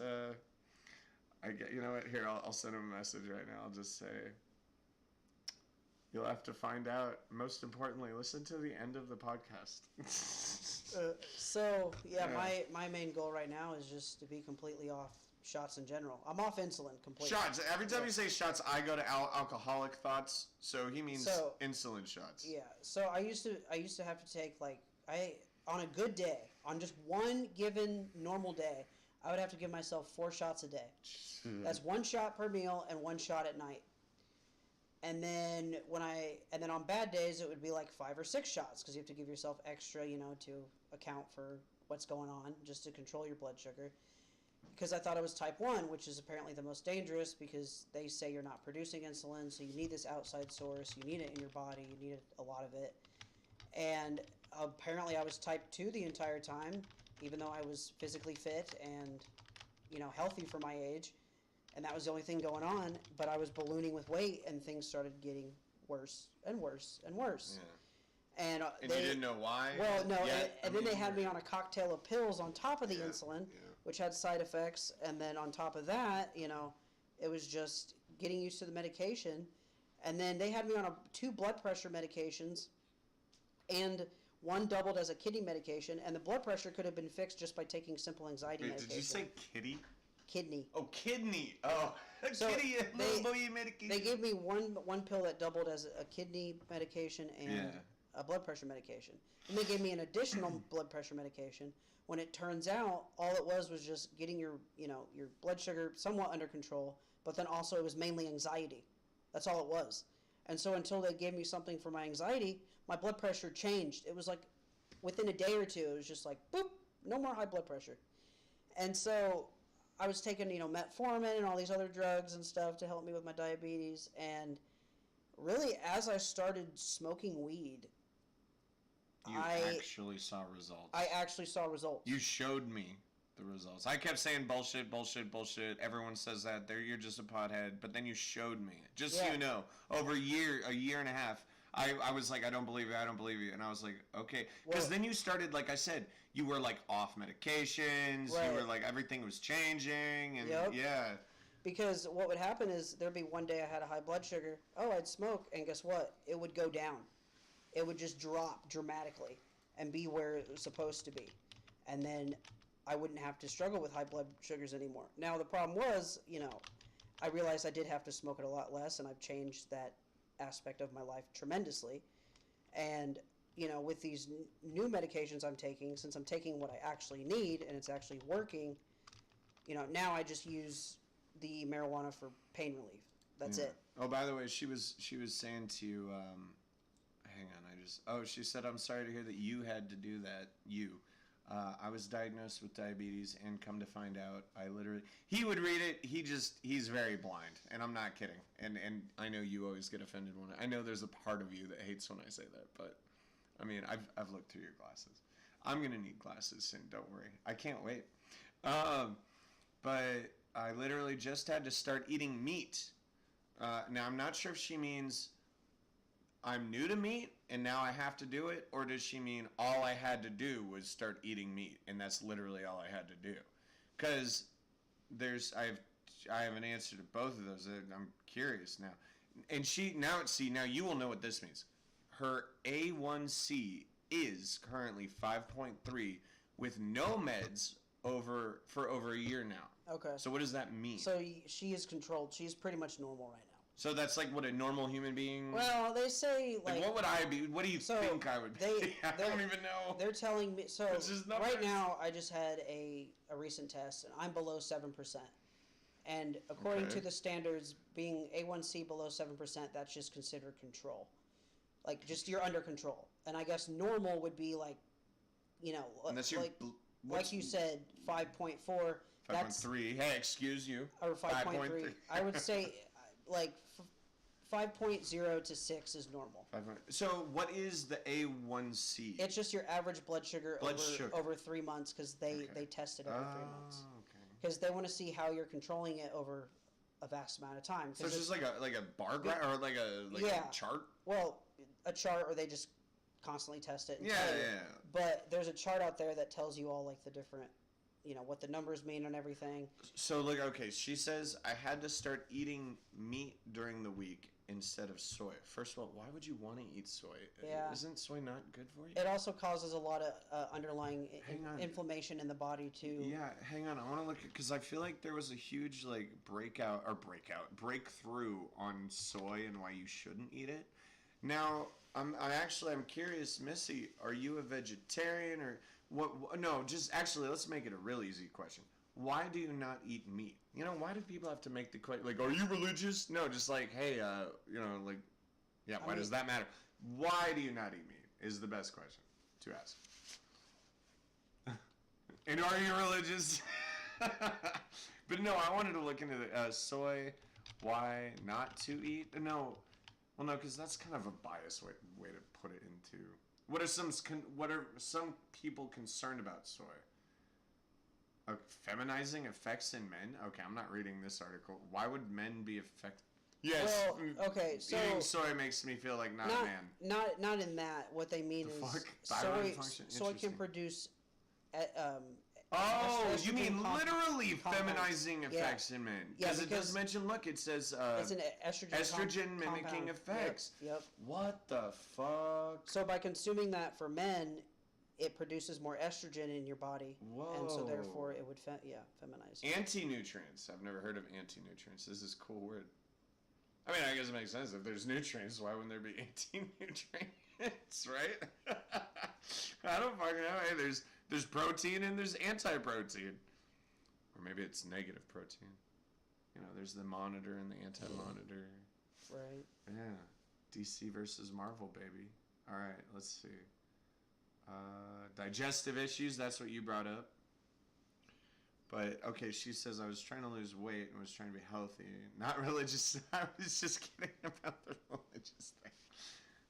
That really isn't relevant. My pure and simple belief on religion and see, also in women, is not relevant. In women, it would make sense that you would be gaining weight because if it mimics estrogen, for women, they already produce a lot of estrogen. And women, it already has digestive issues. Women generally have a higher estrogen level, so you're just putting more estrogen on top of what you already have. Okay, so let's ask a personal question. Missy, are you ready for a personal? I'm just gonna ask it. Would you consider yourself overweight? I don't know if I. And so you would gain weight because like how much soy was she eating? You know what I mean? Right. But protein, eating actual meat, dude. So to me, it's like if you have some kind of like thing against eating meat, it's like, okay, I can understand that. Or like you don't like you and broccoli, you just were straight up like fuck broccoli, but now somehow I've made it okay for you. Yeah. You just had to mask it. Right. But you know it's healthy for you. Just like meat is healthy for us. I hate it when people are like, well, we were actually vegetarians, look at our teeth. No, dude, we're omnivores, yes, but look at what's healthy for. Who cares what we were eating? We also were living for about 10 years at a time, then 20 years at a time. You know what I mean? We were dead with fucking plague at like 16, having babies when we were 12. Okay, you want to go eat the way we were eating then, go ahead. That's fine. But no, meat is really important, and there's no argument against it. I mean, go here. Again, I'll use my idol, Dr. Drew. Go talk to him. But if you don't like meat, it's a matter of how do you make it so that people would actually see. Now we could have a whole podcast. Yeah. You want to get into cooking, dude. One day, we should have a whole podcast about all the things I've created myself that baffle people, but then they try it and they're like, yeah, all right, I like this. And I miss cooking, but we don't have time for it. I mean, our job is we got the podcast, we got you moving, both trying to improve in our lives, you know, yada yada. You're still young, man. I'm getting old. And I want to go back to school. You know what I mean? I may look young, but my body doesn't feel young. She says, okay, your body doesn't feel, yeah, you got a lot of physical, like, hurt. You know what I mean? That sucks. She says, right now, not really. She says, no, not overweight. Well, overweight. So be very clear about the words I'm using. Overweight. So, like, yeah, anyway, who cares? So she's literally what she's straight up saying is, I'm not fat, dude. Anthony, shut up. I'm not fat. She says I'm not skinny, but I'm not fat. Okay, wait, sorry. Okay, she says she's not fat. Yeah, all right. I got you. Kind of how I lived most of my life, exactly. A little overweight. Yeah, curvy and not. Okay, you're getting into so much detail. Just overweight. It's just simple. Like if a doctor were to say, "Hey, guess what? It's either gonna be good job, you're obese, you're morbidly obese, or you're a little overweight." But no, you're fine. So no. So she's got the weight part. Sounds like pretty under control. Okay. Yeah. If we were to, I wonder how old she is. That's a good point. Because I think she mentioned to me at one point she has a kid. And I'm just curious. I wonder how long she's, I think she told us how long she's been dealing with. You look bored. Are you bored?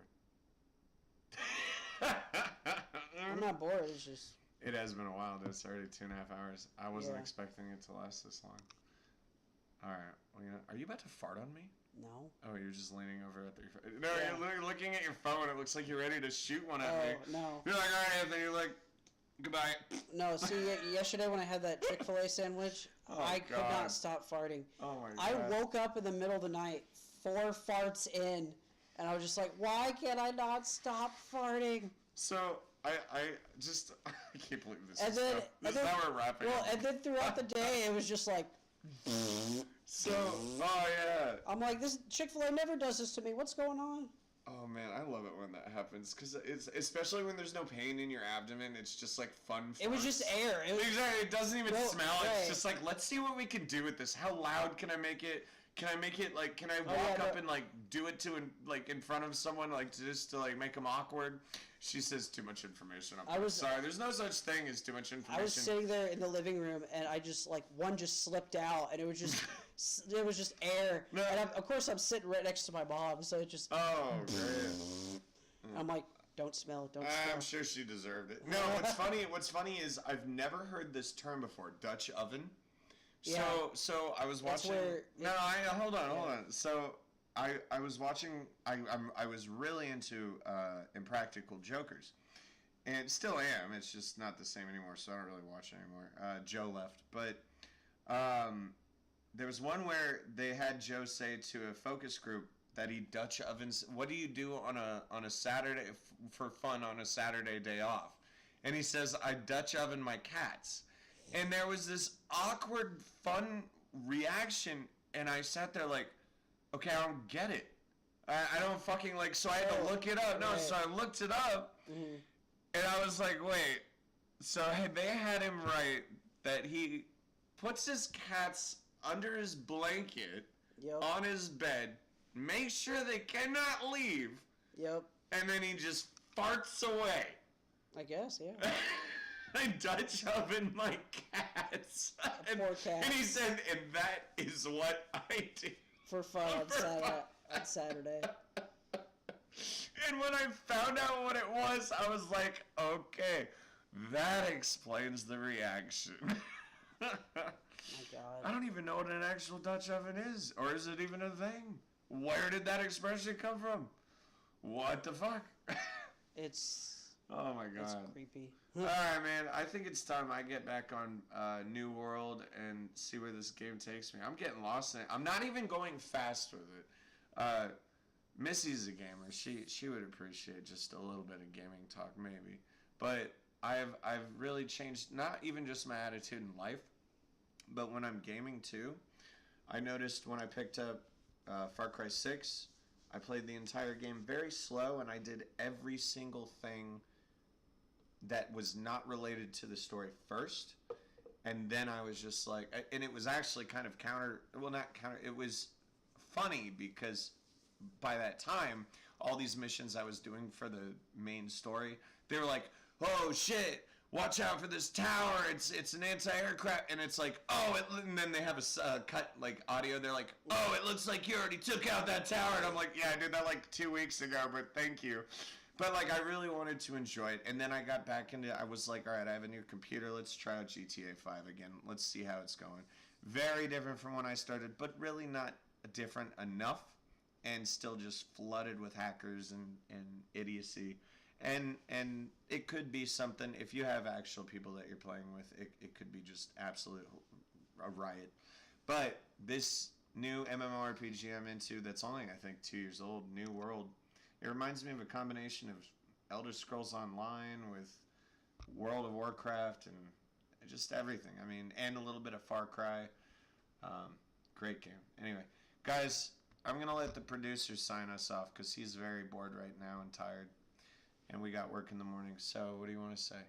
Well, I just want to say this was a great podcast talking about what happened. I feel like you were able to get a side to everything that was going on, especially with, with what he posted and what details he left out. Yeah. And I was actually surprised by the reactions of everyone on Facebook, because I actually saw that chain of posts after you were sent it, but I saw it actually on Facebook, and I was reading through it, and I was just like, okay, yeah, these people are of sound mind. They're not Thank you. on Michael's side at all, because if it was the opposite case, then you'd have a real problem. Yeah. But I'd be scared. Right. Yeah. But everyone, they hopped, they were kind of on the fence about it in the right way. They addressed it in the right way. And they took it seriously. Right, and he didn't, and I could tell he did not get the response he wanted, because he then made an additional post, and he was saying really? He goes, I can't believe. Oh, I didn't know. He said, I can't believe all these people are for people who groom kids, or whatever he was saying. Or whatever words he used, but he said something like that, and I was just like, that's not the case. The reason why you have so many people saying no, this did not happen, is because no, it did not happen. And it's just, and he just doesn't get that. It's a fantastic story, no doubt, but right. It's and Missy, if you want to hear the fun story, go to the beginning of this podcast, pretty please. But I guess so this is just. This is the producer / promoter and Anthony. And just Anthony. But this is Thought Bubble Podcast with us at gmail.com, 925-305-6252. We're still interested in your thoughts. It's been a little slow the last week, but a few silly emails, or not emails, text messages. Sorry, voicemails. Jesus, voicemails. I can't work. I can't work. I can't work. Why are I not work? Oh, Andrew. Oh, buddy. Of course. Look, he just happens to show up. Well, of course you show up. Yeah, see, you didn't upset me, but you got to talk to the producer about this one, dude. But we'll definitely have you on soon. Hopefully for the weed culture episode. That's still in works. I got after the holidays, I did get a few more people talking again. They were like, "Sorry, I had my daughter. Sorry, this and that." It's like, dude, no sorries needed. It's just nice to know that it's still going to happen. So if you want to be a part of that one and you want to talk a little bit, Ben will always talk about diabetes. So you never need to worry about that. But until it's out of my life. Until it's out of his life forever. And then there'll be residual effects. And then finally one day when he's old and he's dying, he'll be on his deathbed and he'll say, "Did I ever tell you about the time I survived diabetes?" I've been alive longer than most diabetics. Well, this is the producer / promoter and Anthony signing off. Signing off. You guys have a wonderful evening and have a wonderful new year. It's already been